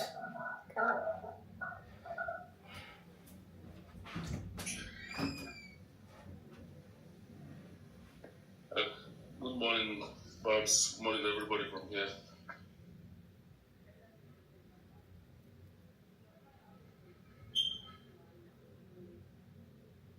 I agree to. Good morning, brother. Thank you very much.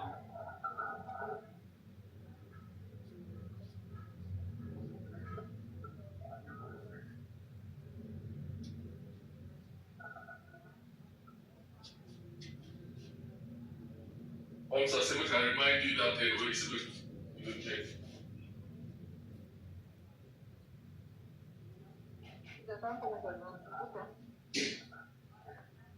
J-Boy, I think from what they've been saying here, it's difficult. It's difficult from what they've been saying. Except you've seen someone that has done it. The person can actually guide you. If not, I think it's difficult.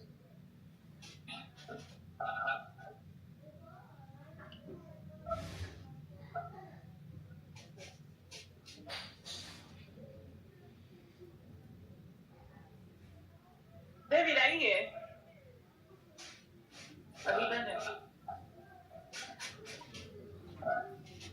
Daniel, no, not David. Daniel and Bams. I was able to see it too. Health Information Manager, right? I was able to see it on the green list. You are going to see. I said that thing is on the green list.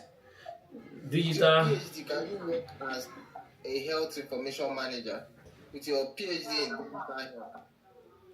Yes. You are sure? That's what I'm seeing here, right? My PhD is in health information management, but health information management is like nursing. It's vast.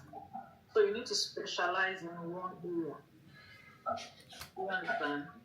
So, but from what I'm seeing here, health information management, it aligns with Anzeco, they put the code number here.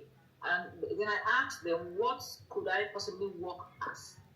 They now said, like overseeing digital health records, ensuring compliance, governance, and privacy. They just listed, which is actually what I'm doing currently after my master's, right?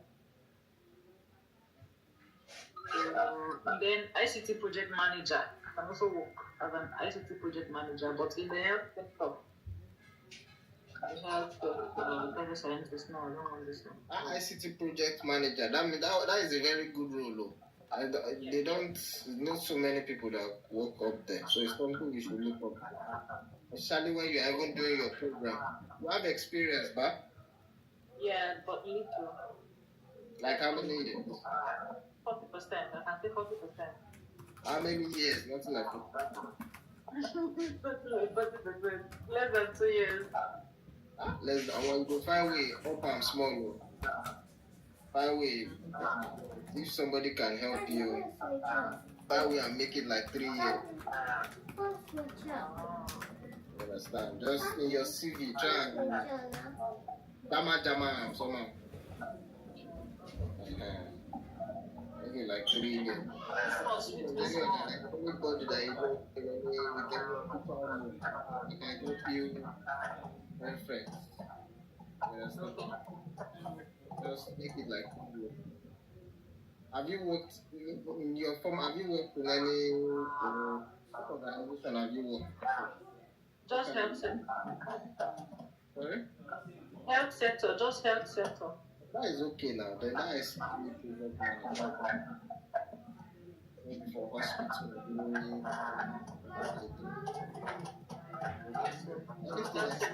National sector, though.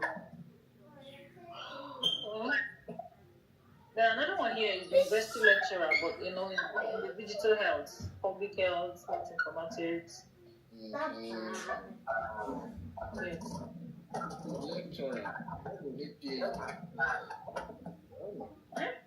Lecturers need though. You need PhD. You don't need them all. The lecturer said is in the tier 1. Like tier 1. ICT project manager is tier 2. So you can do university lecturing. Not lecturing. I have an education degree as well. Health service manager is also there. On the green list. The university manager, that one should be your target for when you are almost done with your PhD. You get.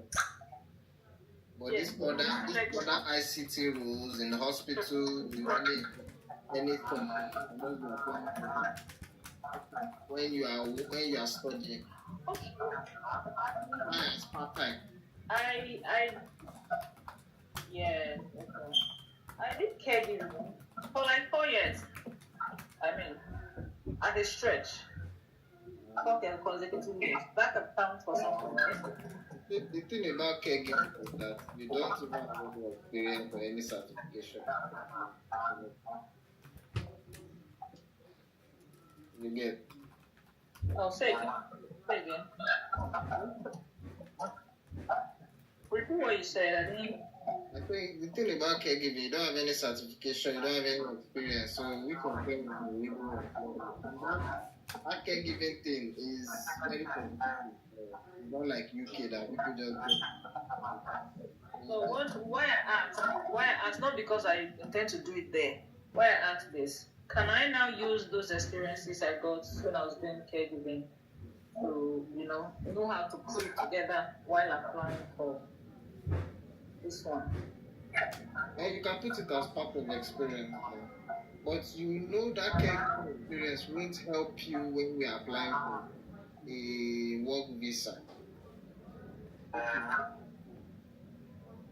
For a work experience in that field you studied that would help you most.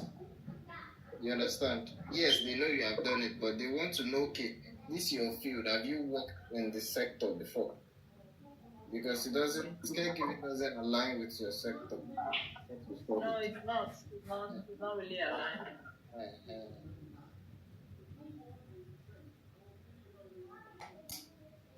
Okay. Oh, wow. You will be fine. Just do what you need to do. You get job. You get job. You get job now. Which school are you applying to? Victoria University of Wellington. Yeah. Just that. Just that. You don't want to expand your. Don't you have that kind of course in Auckland University of Technology? Which one? Don't you have it in AUT or something? I just decided to focus on that one because Auckland University. Say again, okay, of technology. I just decided on that one because I want to have a soft landing. I want smart to help me. To help me talk to his fellow lecturers for supervising, so that it should be a bit easier for me. You are looking for favoritism. You can actually do all these things and just not depend on one person. The fact that somebody refer you does not guarantee you a job here, does not guarantee an offer. So you can also still check other schools too that you can use while you have a small one as a backup, right? So, but don't put all your eggs in one basket. The application window for other universities is the same. That's why you are a PhD student. You should make research. I don't know. I'm on my laptop now. Yeah, just make all those research. Your PhD start from now. So for PhD, I really don't. I really don't. So it's just to go and find supervisors in other schools that they have. We have also in New Zealand. So for Wellington, you already have smalls helping you to look into something. Okay, good. But what about where you don't have smalls? Don't you want to do other things? What if you don't have smalls at all? Won't you pursue anything?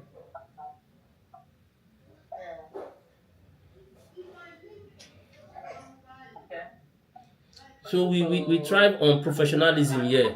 Not that because it is smalls now, yeah, there might be a good side of smalls, speaking on your behalf that is, but they will still look for you being a professional in that space. okay. But actually, I knew that there's no way Smalls will go and tell them, oh yeah, I'll give her admission now, you know. That's what I'm saying. I know it has to depend on my own effort and Reference is fine. can just You can do. Schools cannot replace admission. What is going to help you look for a lecturer that will supervise you, that will accept your supervision? That is all you can help you. yes, actually that's the part. When the lecturer can accept you, the school can now, yes. Okay. I think I'll broaden my research on and see. Are they all the same tuition? No, they are not. Mercy and AET. They are not. So for me, I think for PhD, where they are open or not is not your first initial call. Your initial call is to get a supervisor. Whether they are open or Yeah, not, sure. get a supervisor. Write to supervisor. Write to people. If the supervisor come back to say, okay, yeah, I'm happy to supervise you. You can even have conversations. Supervisor can tell you, apply now. Apply by so. But already he has given you maybe probably verbal or written, instruction that yeah, he or she is going to supervise you. Because if you don't have a supervisor, you are going to apply for PhD. It's as well as you are wasting your time. Yeah, sure. And there is no time you can't get a supervisor. If you get a supervisor early, you can start. Supervisor and wait for when the application time opens. What do you say? Then Yes, now you can get a supervisor. You start engaging supervisor. You start talking. You start having conversation with your supervisor. In fact, your supervisor will even guide you more better on when and how to apply. Oh, you can apply here, do this and that, depending on how you are able to create that rapport and relationship with your supervisor. You have read one or two of his paper. Oh, I love this thing you wrote, and now scam, lamba. I love one or two things. I love one or two things you wrote. It was really. Can even come and pick you up from the airport. It's about relationship. Yes, so PhD. my guy here that is doing PhD, his female supervisor he got scholarship in Christchurch, University of Rotterdam. His female supervisor then pick him up from the airport, took him to the hotel, got him anything. that's nice. My fear is when they now say, "Oh, you read my book? Okay, tell me what I said in the book." I don't. You have to go and read. If you get to a supervisor, you have to be able to read a lot of his articles. At least the first 3 or 4 that you have read. Wahala. Okay, I still have a long way to go then. You know me. Okay, no wahala. Once you get a supervisor, the problem is 50% solved. Yeah. Application is not. If you put up an application, even if some schools where they say you can write without getting a supervisor, when they review it, they will still write you back and tell you to try to source a supervisor, get a supervisor first. So you tell your proposal to look for somebody in that department, that faculty. Look at their research, interest areas. Tell your proposal to one of, the person's interest.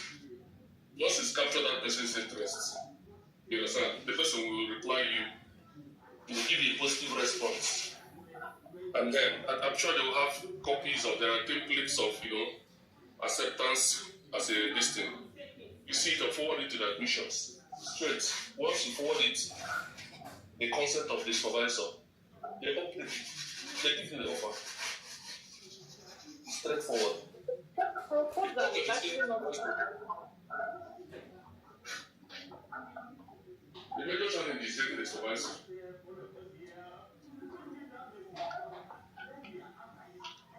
So,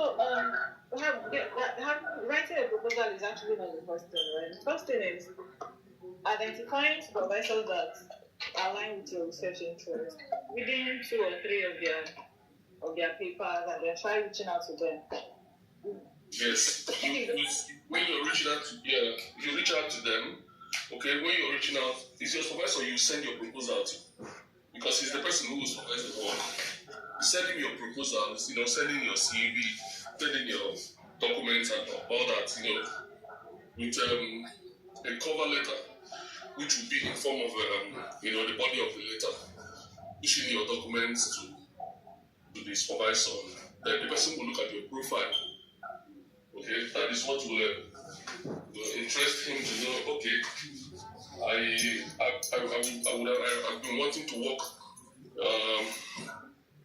around this. Okay, or I'll really be happy to work with someone so that we develop something in this area. It's very simple. But the person is white. They'll be like Juju. So I think that's what he might help you to do. Okay, that's the area I think he will come in. Help you look for someone, or help you, tailor your proposal. Help you find something like that.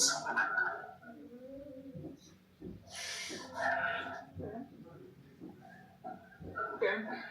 Just let this match go now. I'll just start now to check other schools, reach out to. Yeah. I think the admission is year round. There's one in March, there's one in I think May or so. So you can always you can always fix in with either of the sessions. You can even get admission, and if you're not ready, you can defer it to the next coming session. Let them know you can be able to make it with your maybe fees and other preparations. You can choose to shift it once you've gotten a contact with the supervisor who accepts. The problem is 50% solved. The rest is just now gathering documents. Because once the admission team, get an acceptance from a letter from a supervisor, they will tell you to do that. He will send to you and also send to the admission team. Once they get that consent, straight ahead, that's when they will now start considering every other thing. There's an offer attached to it. I think most times there are always offers attached to it. The ones that I think in that Wellington and the one other universities, the scholarship is attached to the admission. So that's why it looks like it's a little bit, the measures or the processing is a little bit stringent, because once they give you the admission, you have an offer attached to it. A paid offer attached to it. 50%, 70%. Yeah, some 100%, some, depending on. And then also there are other scholarships and all that. One can always. Okay. Apart from let's assume there's no scholarship attached, right? You're paying your fees yourself. Is it possible for them to still pay you stipends? Without scholarship. Yeah, without scholarship. If there's an offer attached to it, most PhDs, is either they could keep you in. This is based on my research, either the stipends will always giving you that stipend is giving you a responsibility, maybe administrative, okay, in the department or part of teaching assistants, okay, or if it's a faculty that has or research assistant. a research assistant, stuff like that, just things around it. Yeah, they can't just be paying you stipends without you working. No, they can't. They can't just be paying you. That's why I say it must be attached to something. Yes. It must be attached to responsibility. It's a job. Yes, it must be attached to responsibility. Oh, it's a job. You can't just just be paying you stipend like that. Even when you are on scholarship, the scholarship is the thing now. You could be giving you could have 50% scholarship, and at the same time, you will have some stipends where you have attached to responsibility. The problem that this supervisor thing, don't go ahead and come down. Okay, so one last question. I have a topic already, right? My proposal is ready. Does it mean the supervisor has to work with my own topic, my dissertation topic, or my proposal? Sometimes, okay, yes. But if it's tailored towards the supervisor's interest or area of interest, okay, most times you have to tailor your proposal. I wrote one proposal to one coordinator in I've forgotten this university. The coordinator replied me and told me that right now they don't have any supervisor or any professor, okay, who is working towards this my area of research. So they sent me the woman sent me the whole of all their researchers and all their professors, that I should go to their profile and see their area of interest, that I can then, phrase my topic or change my topic, because I have to completely change the topic in this area, in any of their areas that interest me. I didn't get that offer because of that.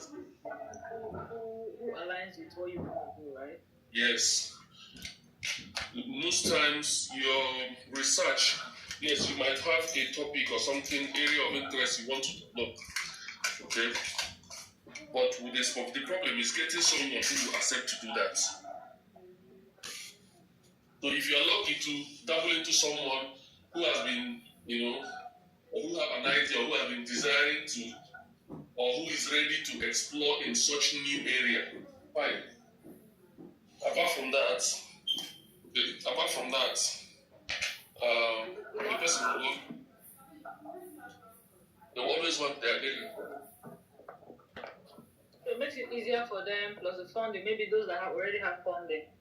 Yes, and the most are helping them. Yes. Why they help you too, so they want more publications, they want more and all that. They always do. So that's what you do.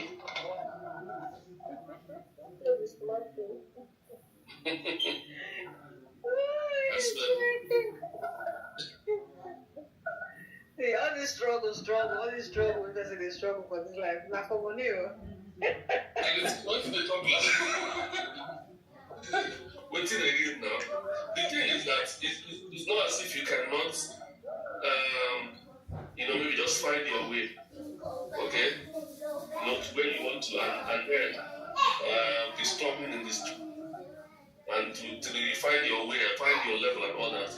But there's a stage, one might get to, or how exposed someone might get to. There are things you might not find interesting again. Okay? You ever do. Want some kind of stability and peace. There are some things like the way I am now. I can, even if you give me visa to heaven and say I should go and seek asylum, I will never. I've been in heaven. I will not. I will never. I can never seek a never. I mean, when I say never, I can never do that. It's not possible. So for me to, or maybe jump into one country with tourist visa, and then after a few months, I'll be hiding from police, looking for some kind of menial jobs or something like that to be doing, and then only heaven knows how long I'm going to stay before I think of, traveling back home and all the rest. So there are things I want where I can always every 12 months I'll be Nigeria. Not to make you stay for 14 months without visiting home. Anywhere. How many times have you gone to Nigeria? I go to Nigeria every year. I'm already buying my ticket for summer. Where are you? What country now? Yeah. So I go home last year in June I was in Nigeria. Where I am doesn't matter, like, no matter where. So that's why I wouldn't want to get myself stuck anywhere. Why I ask you, if you're in places like Australia or New Zealand, you might not be going every year because it's far. It's far. And it's not far. If it's far, am I going to drink? Is it drinking? Am I going to drink? Or am I going to enter? Even if it's by road, by foot, it's far. The flight ticket is not also easy that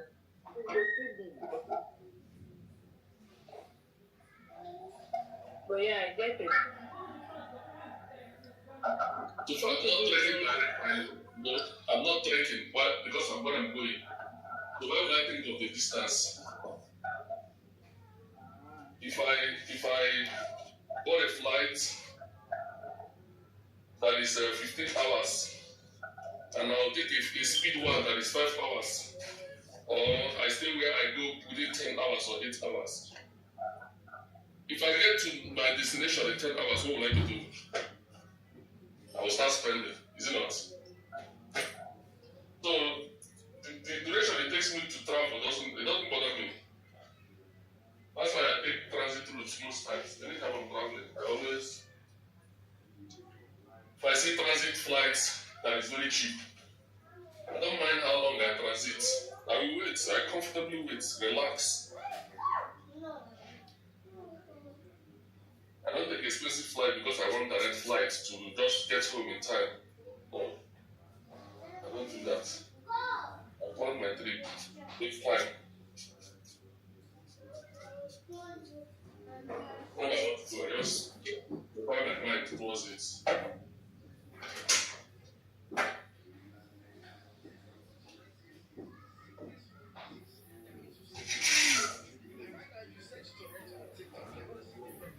Every other person might not do like that anyway, but that's just, my ideology.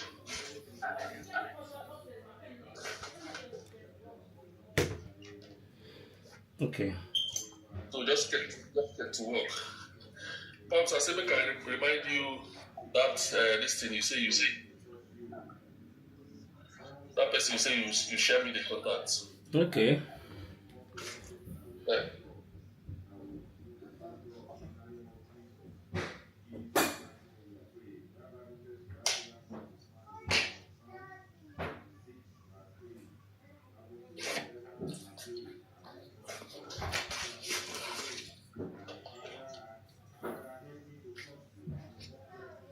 I will send the contact to you. Okay, I'm coming. Okay. Let me just add people here. I need just some minutes. Call me back. Alright. Oh, this pizza is not left. Oh, gee. Good evening. Good evening. Sorry, are you in New Zealand? No. I found my way to enter New Zealand. No, I'm not in New Zealand. Okay.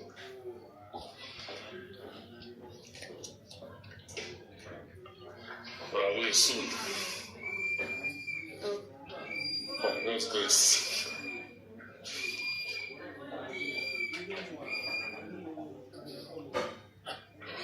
This person first. I'm looking for the person that said she's a nurse in New Zealand. She came on this live yesterday, but she didn't take time. I don't know. I'm trying to spot the name of the person. She's a nurse. Yeah, in New Zealand, and she was on Bam's live. She wanted to say something, but she said she was waiting for Bams to give her permission or something. I didn't take note of my name. She will still come. Yeah, because I thought you were the person. That's why I asked you. Okay. I didn't pick the person's name. Okay, the person's here. Okay. Okay. Well, the person will eventually come again. Yeah, I just want to connect with the person. You're looking for job or admissions? No. I'm already in New Zealand. I'm a student. So,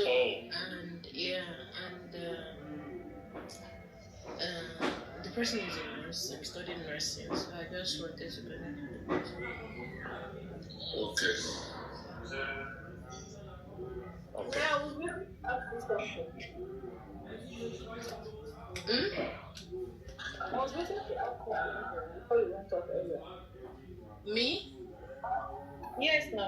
Oh, You okay. were here now. Yes. Sorry, 1 minute.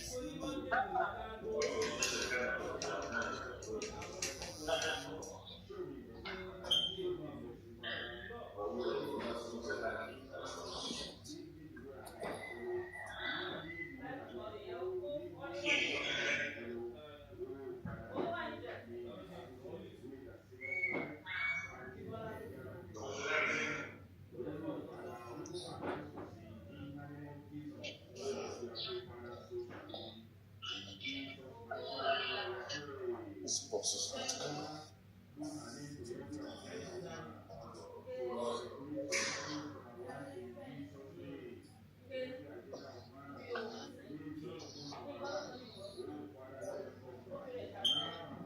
This smells like balance. What? Oh, come so early. Huh?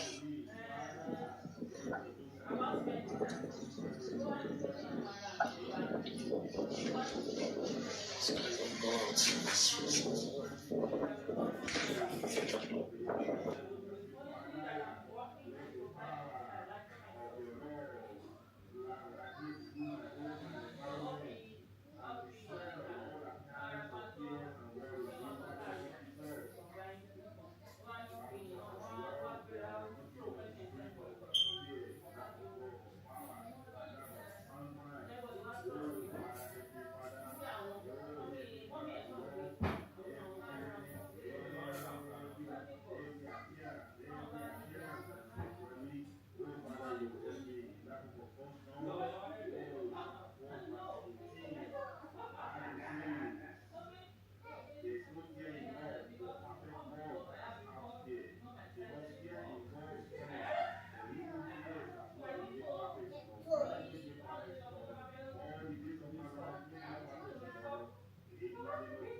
Oh my God, okay.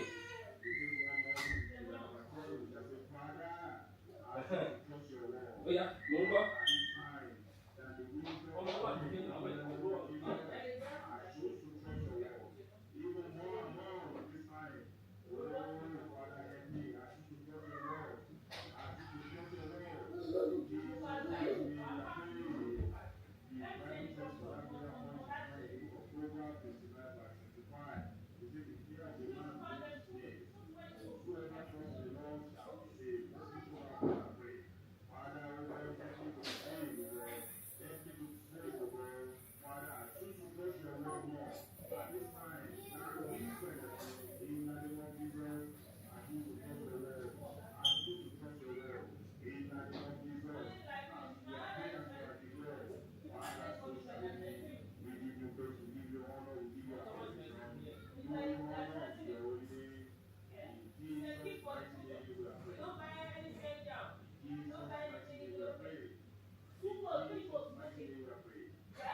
I try to find the person.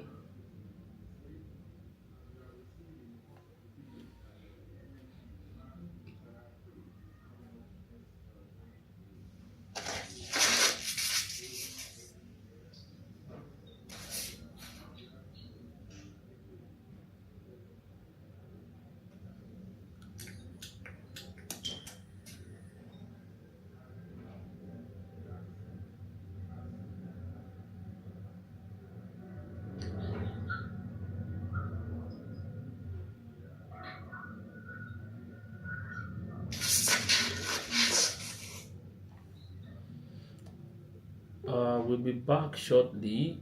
I need to get some things done. The person I was going to send with you for you, OJ, I think he was here on this live just now, but I kind of suspect.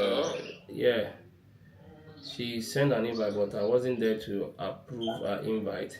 You guys will have talked, but then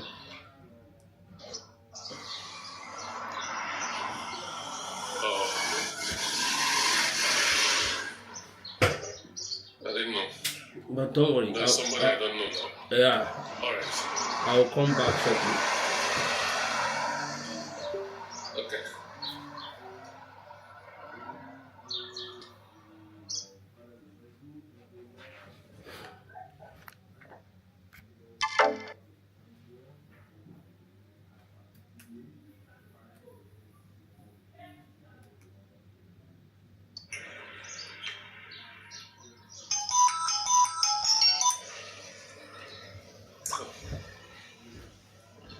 Okay. Let me step down. It's going to be noisy here. I'm outside.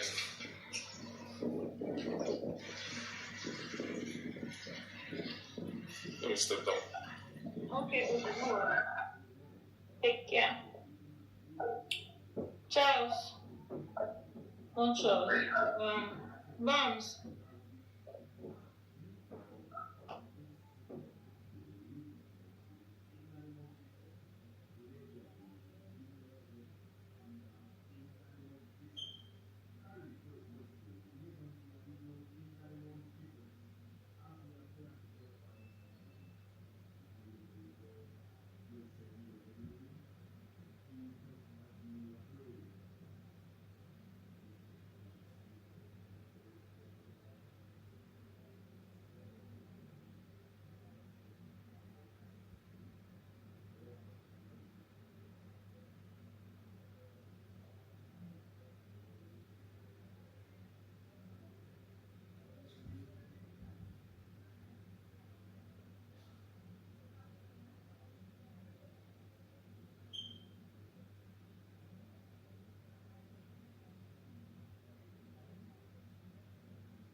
All right.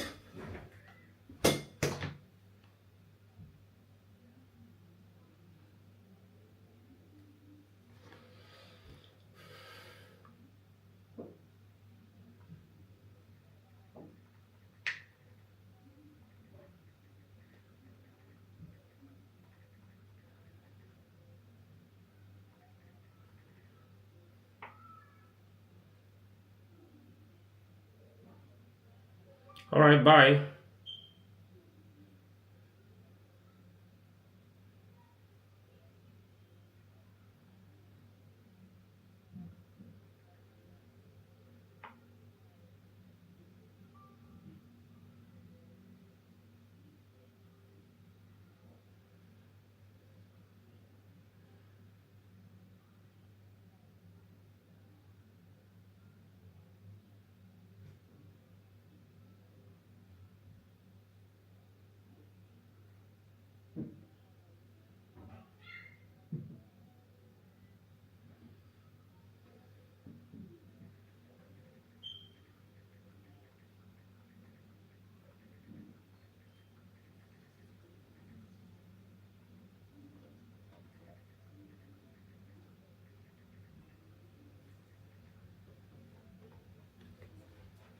Yes, I got the message. Abdulaziz.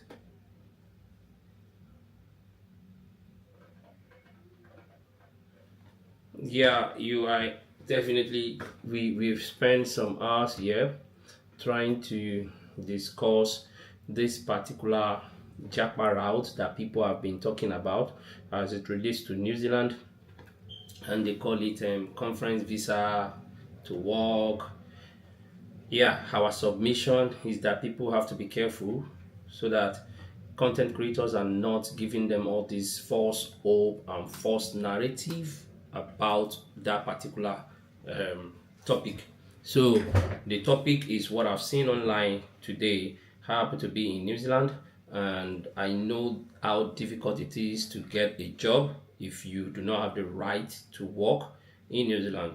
How difficult it is to get a job if you are on a visitor visa, because conference visa is more or less like a visitor visa where the reason for your visit will be coming for a conference, right? So your question should be, what next after the conference?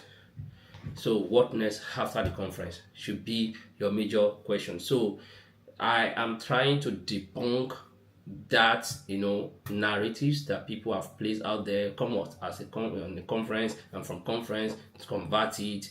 The way they speak of conversion, it's really nothing to write home about here. When you get here, you will know what I mean by conference. How do they speak? Because a conference visa or a conference visitor visa allows you to attend conferences, attend seminars, network, and also it allows you to explore business opportunities right here in New Zealand, right? It does not automatically allow employment. It does not automatically allow paid work. It does not automatically allow switching to work visa without eligibility. And eligibility happens to be that you have the right to work. So a conference visa, as it is not a shortcut to employment. And people should be aware of that. Let it sink in your brain that a conference visa is not a shortcut, except if people are coming out with content. Yeah, conference. If you do not have any other plans, like say, okay, let's assume you apply for a job and you did not get the job. What do you do next? What you should do with them be maybe probably go to school. You must have saved for that. You must have saved for going to school, right? So basically, because you cannot work on a visitor visa, you cannot get a work visa if you have not applied for a work visa, or if you do not meet the work visa criteria. There are several requirements that you must meet. So, and again, you have to after you attend a visa, after you attend a conference, it doesn't give you 100% special advantage. So all these are what you should put into consideration before you make that move because a lot of people are out there selling it. Visit to work, this and that, whereas you are coming to talk. And I've seen a lot of rejections here and there, visa rejections as it pertains to visit. Most of the people that come to me, they tell you their visa has been declined, their visa has been declined. Like about 90% of them that did visitor visa, they didn't know anyone in New Zealand. So basically, so that is it. So we have to be careful of them, and that is what I'm just. So your best way if you are looking for a job in New Zealand is to apply from wherever you are, and that will mean that you are optimizing your CV. After you are optimizing your CV and cover letter, if you do not know how to do that, optimize CV and cover letter, I'm your short plug. I can help, I can assist with that. Just send me a mail. Send me a mail, detailing what you want. So optimizing your CV, I can do that, but it comes at a cost. So I've pinned the email address here, just delumbabanks@gmail.com. So with that, let me put the Gmail here.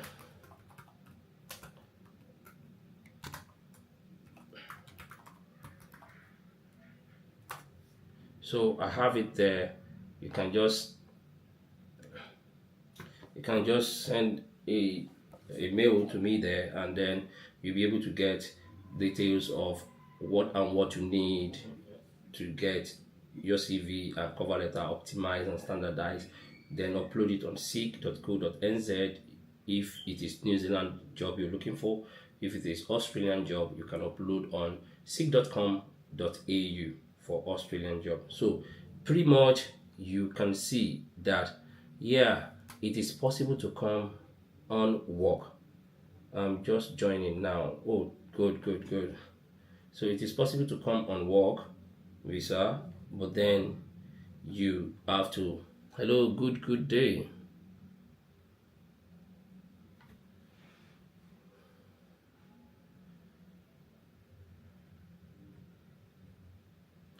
Good morning. If you have any question, please send an invite, and then let's have discussion.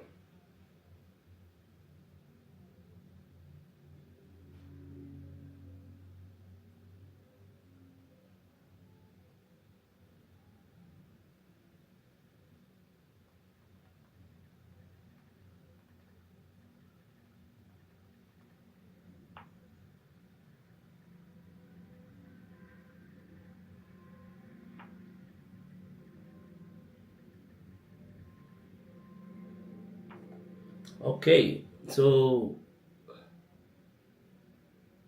you're welcome, Madam Esther Wonderlab. So kindly subscribe to the channel, follow every of our socials, and then you get adequate information, not sugar-coated information, as people have been sharing information that are somehow out there. So basically, just drop your question, and then okay, somebody say, please bro, someone get admission with HND please in New Zealand? I guess your best bet as HND holder will be to do postgraduate diploma. So postgraduate diploma will be your best bet. So if you are HND holder, so just go for a postgraduate diploma kind of study. That will be like level 8. Yeah, level 8. And then Lubos, you are welcome. Please send an invite, support the live, and then send an invite.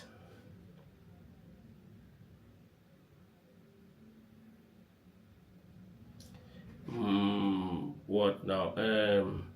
Musa Doluwa, I'm still responding to you though.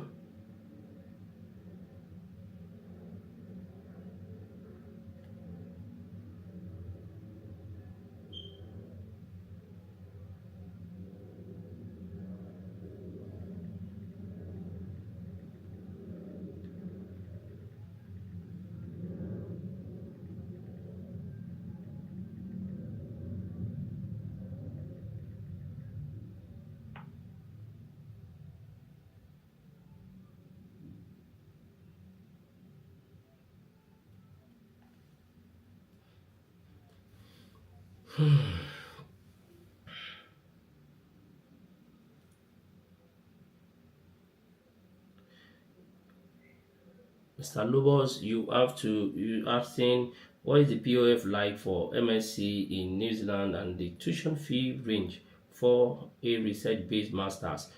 You have to make that research. You have to check, but I know POF is always $20,000 New Zealand dollars. So, but you have to make that research. There are a couple of places you can go. You can go to immigration.govt.nz for that. So you want to get POF for masters in New Zealand, is just there. It's just there. But 20,000 is what I've seen people comment and then talk about here on this platform. 20,000 New Zealand dollar POF. So annual. So immigration.govt.nz. Yeah. So you can always check there for student fee paying student visa, so that you'll be able to get adequate information of the POF, what you need to have.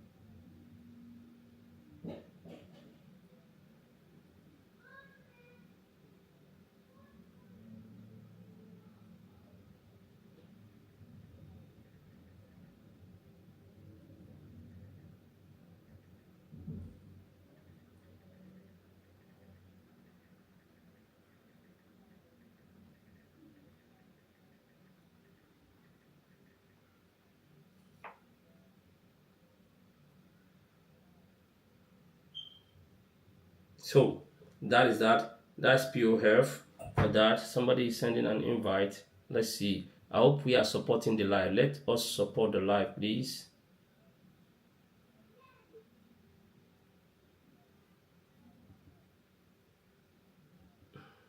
Let's support the live. No number on your bio. Which one can we chat on? There's no number on my bio. You can send me a DM.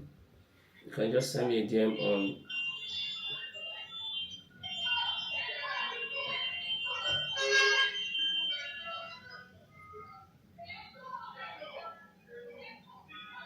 Duque. Hello, good morning, sir. Good morning. It's making a noise there. Yeah, I'm a little bit, I'm in a little noisy environment. Okay, go ahead, please. Okay, my name is Duke. I'm calling from Nigeria. Okay. Alright, I've been following you for a while now, but I just, I've been seeing your posts and your comments. Okay. Your content, rather. So, today I just decided to follow and see if I can join you. Okay. So, I'm lucky enough to come up here. Fantastic. So, I'm a palm boiler here in Nigeria. In sugar refining industry here in Nigeria. I'm active right now, but I don't know if there is any way I can get an opportunity there in New Zealand or Australia for a sponsorship job actually. Okay, so the truth of the matter is, you say you are a farm what? Pan boiler. Palm boiler. Pan boiler operator. Yeah, like sugar crystallization processing.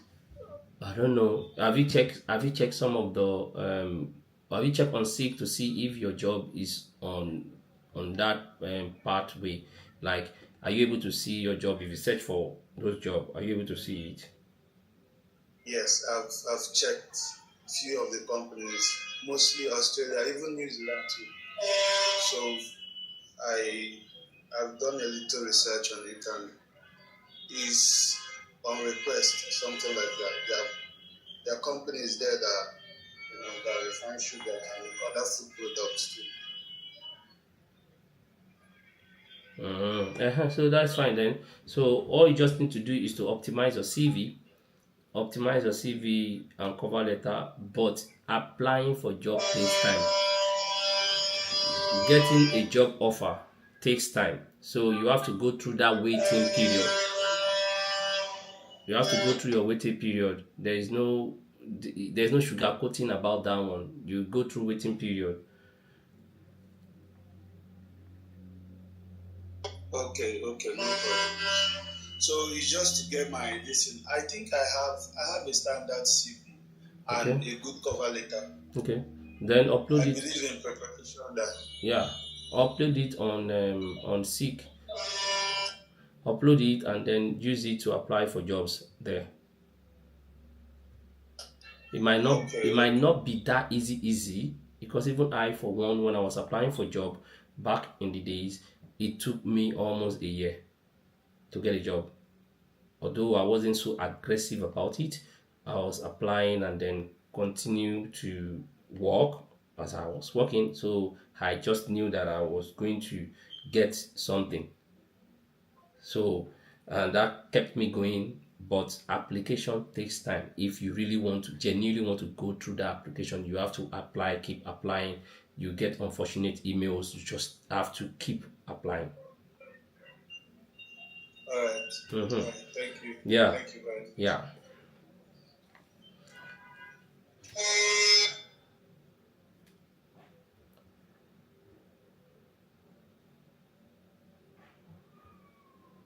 Yes, I saw your invite previously, so I don't know if you are still, keen about sending an invite. I have this one on YouTube.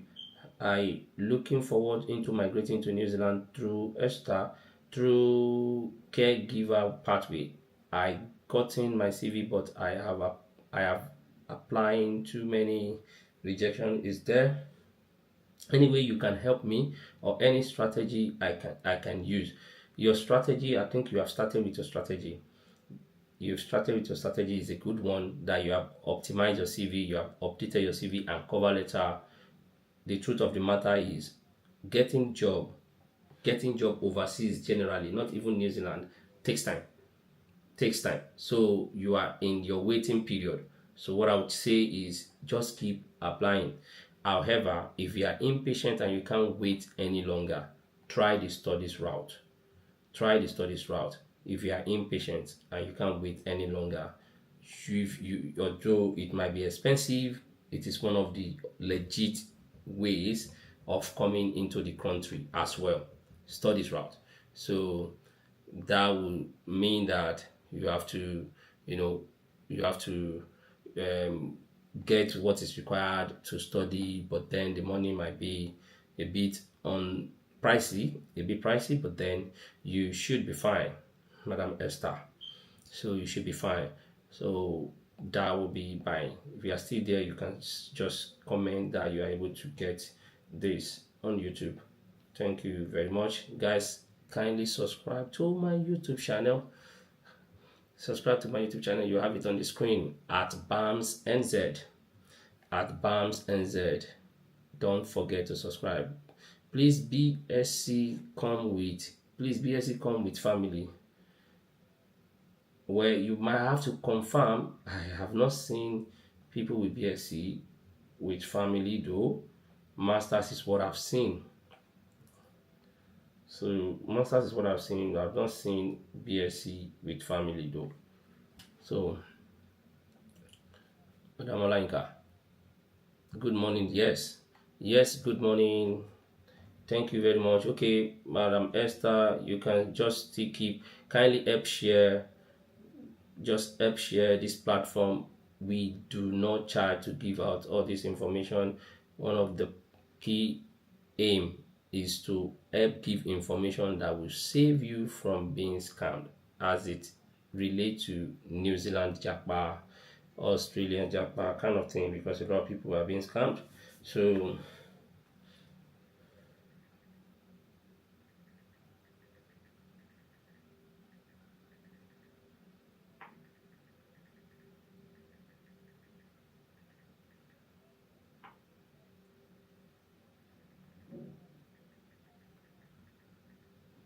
So that's just the thing.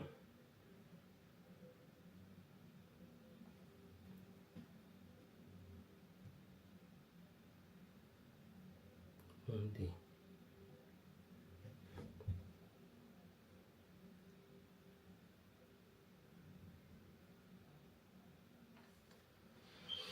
Good morning, Homer Tech. How much to Australia with family? I don't know how much it costs you to go to Australia with family. You should be asking agents, people that are agents. I am not an agent, so and that question is not so complete. Okay, I have researched about school, but is it just you have to pay everything in full and scholarship are limited? That's true. The problem with schooling here is you have to pay annual fee. Homatech, hello. You have to pay everything. Annual fee is what you pay in New Zealand. So, okay, I have people here waiting to be accepted. Kind of accept.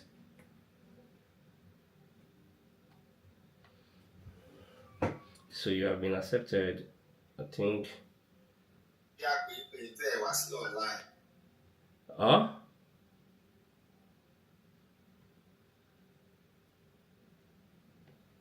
So let's keep supporting the live, please, guys. Let's support the live. It's like we are not supporting the live anymore. So, Elster, I have researched about school on YouTube, but it's just you have to pay. Yeah. So you pay annual fee in New Zealand if you are coming for studies. You pay annual fee. If your course is 1 year 6 months, if your course is 1 year 6 months, you pay 1 year and then pay the 6 months later. But if you have the money, you can pay the entire course. If your course is 1 year, you are paying in full that 1 year. So that is the only difference between New Zealand and some other countries, Western world, where they pay some percentage of their tuition fee. But here you pay your tuition fee in full so that you can focus on your studies. So, and apparently I know that it wasn't like that before. So some people was, run them streets, and then that's why things change along the line. You can't blame people. So that is it. But I messed up. Okay, what do we have here? Omar, Good morning. good morning. This morning. Yeah, like how much are you talking about in the annual fee for masters? If you are in Nigeria and your masters approximately just have 50 million. 50 million. Mm. And you can move with family, right? Yes. Okay. What about Australia? Australia, I don't know much about them, but then I know they share almost the same similar thing in New Zealand. So basically, share almost similar things. So just that I think Australia still allow some part payments, but New Zealand don't allow part payments. All right. Thank you so much. That's what I want to ask. Yeah, you're welcome.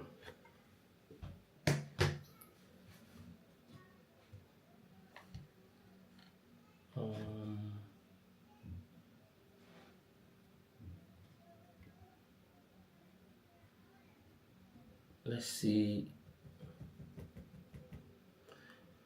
Okay, I think I have to go now.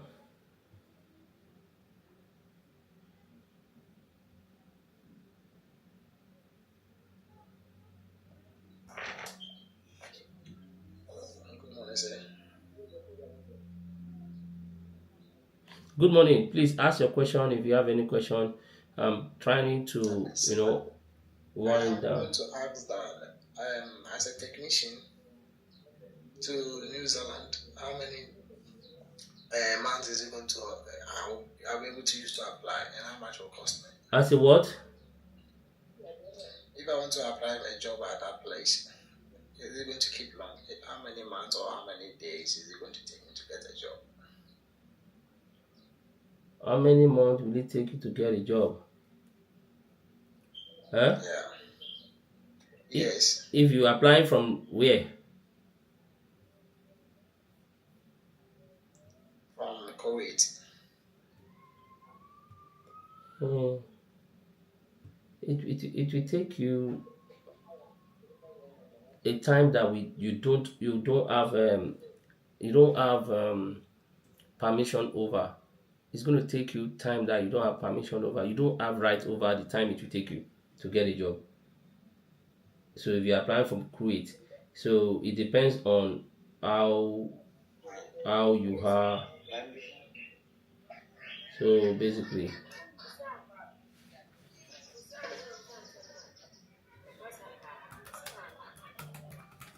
depends on how you are. I'm good, thank you. And you? It depends on your skills, etc. like that. So if you have the skill, you can get job early. If you don't have, it might take time. You hope you understand.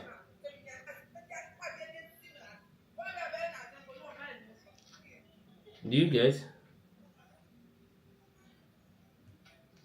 It's like this person is not there anymore. Good morning, sir. Good morning. Please, I'm Gosling from Ghana. Okay. I'm a construction carpenter. Please, can I get sponsorship to work abroad? Is that possible? Yeah, it's possible. You are called a builder. Yeah. Yeah. You are a builder. So it's possible to get a job. Yes, sir. Yeah. It's possible to get a job. Oh, okay. So you just need to update your CV, optimize your CV and cover letter, upload it, and start applying for jobs. Pretty smarty. Hello, hello. Okay.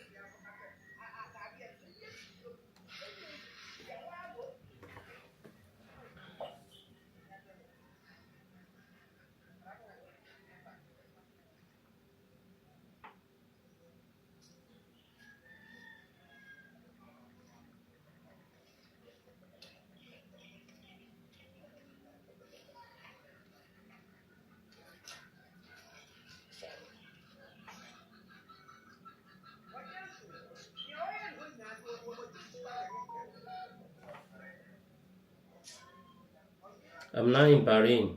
As I'm interested in using now as an electrician. I'm in Bahrain. So again, if it is work you are planning to use, you must go through the right and proper channel, and that will be applying for the work. Apply for work first. Apply for keep applying for work, do interview, and then once you scale the interview, apply for visa. So that is how it should be.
I have to go now, guys.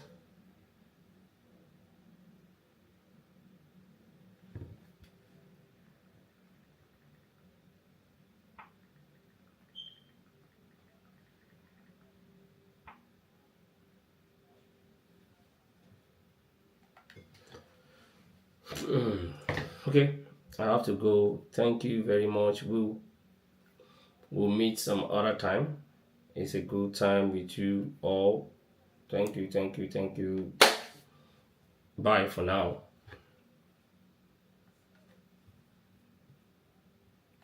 We'll meet some other time.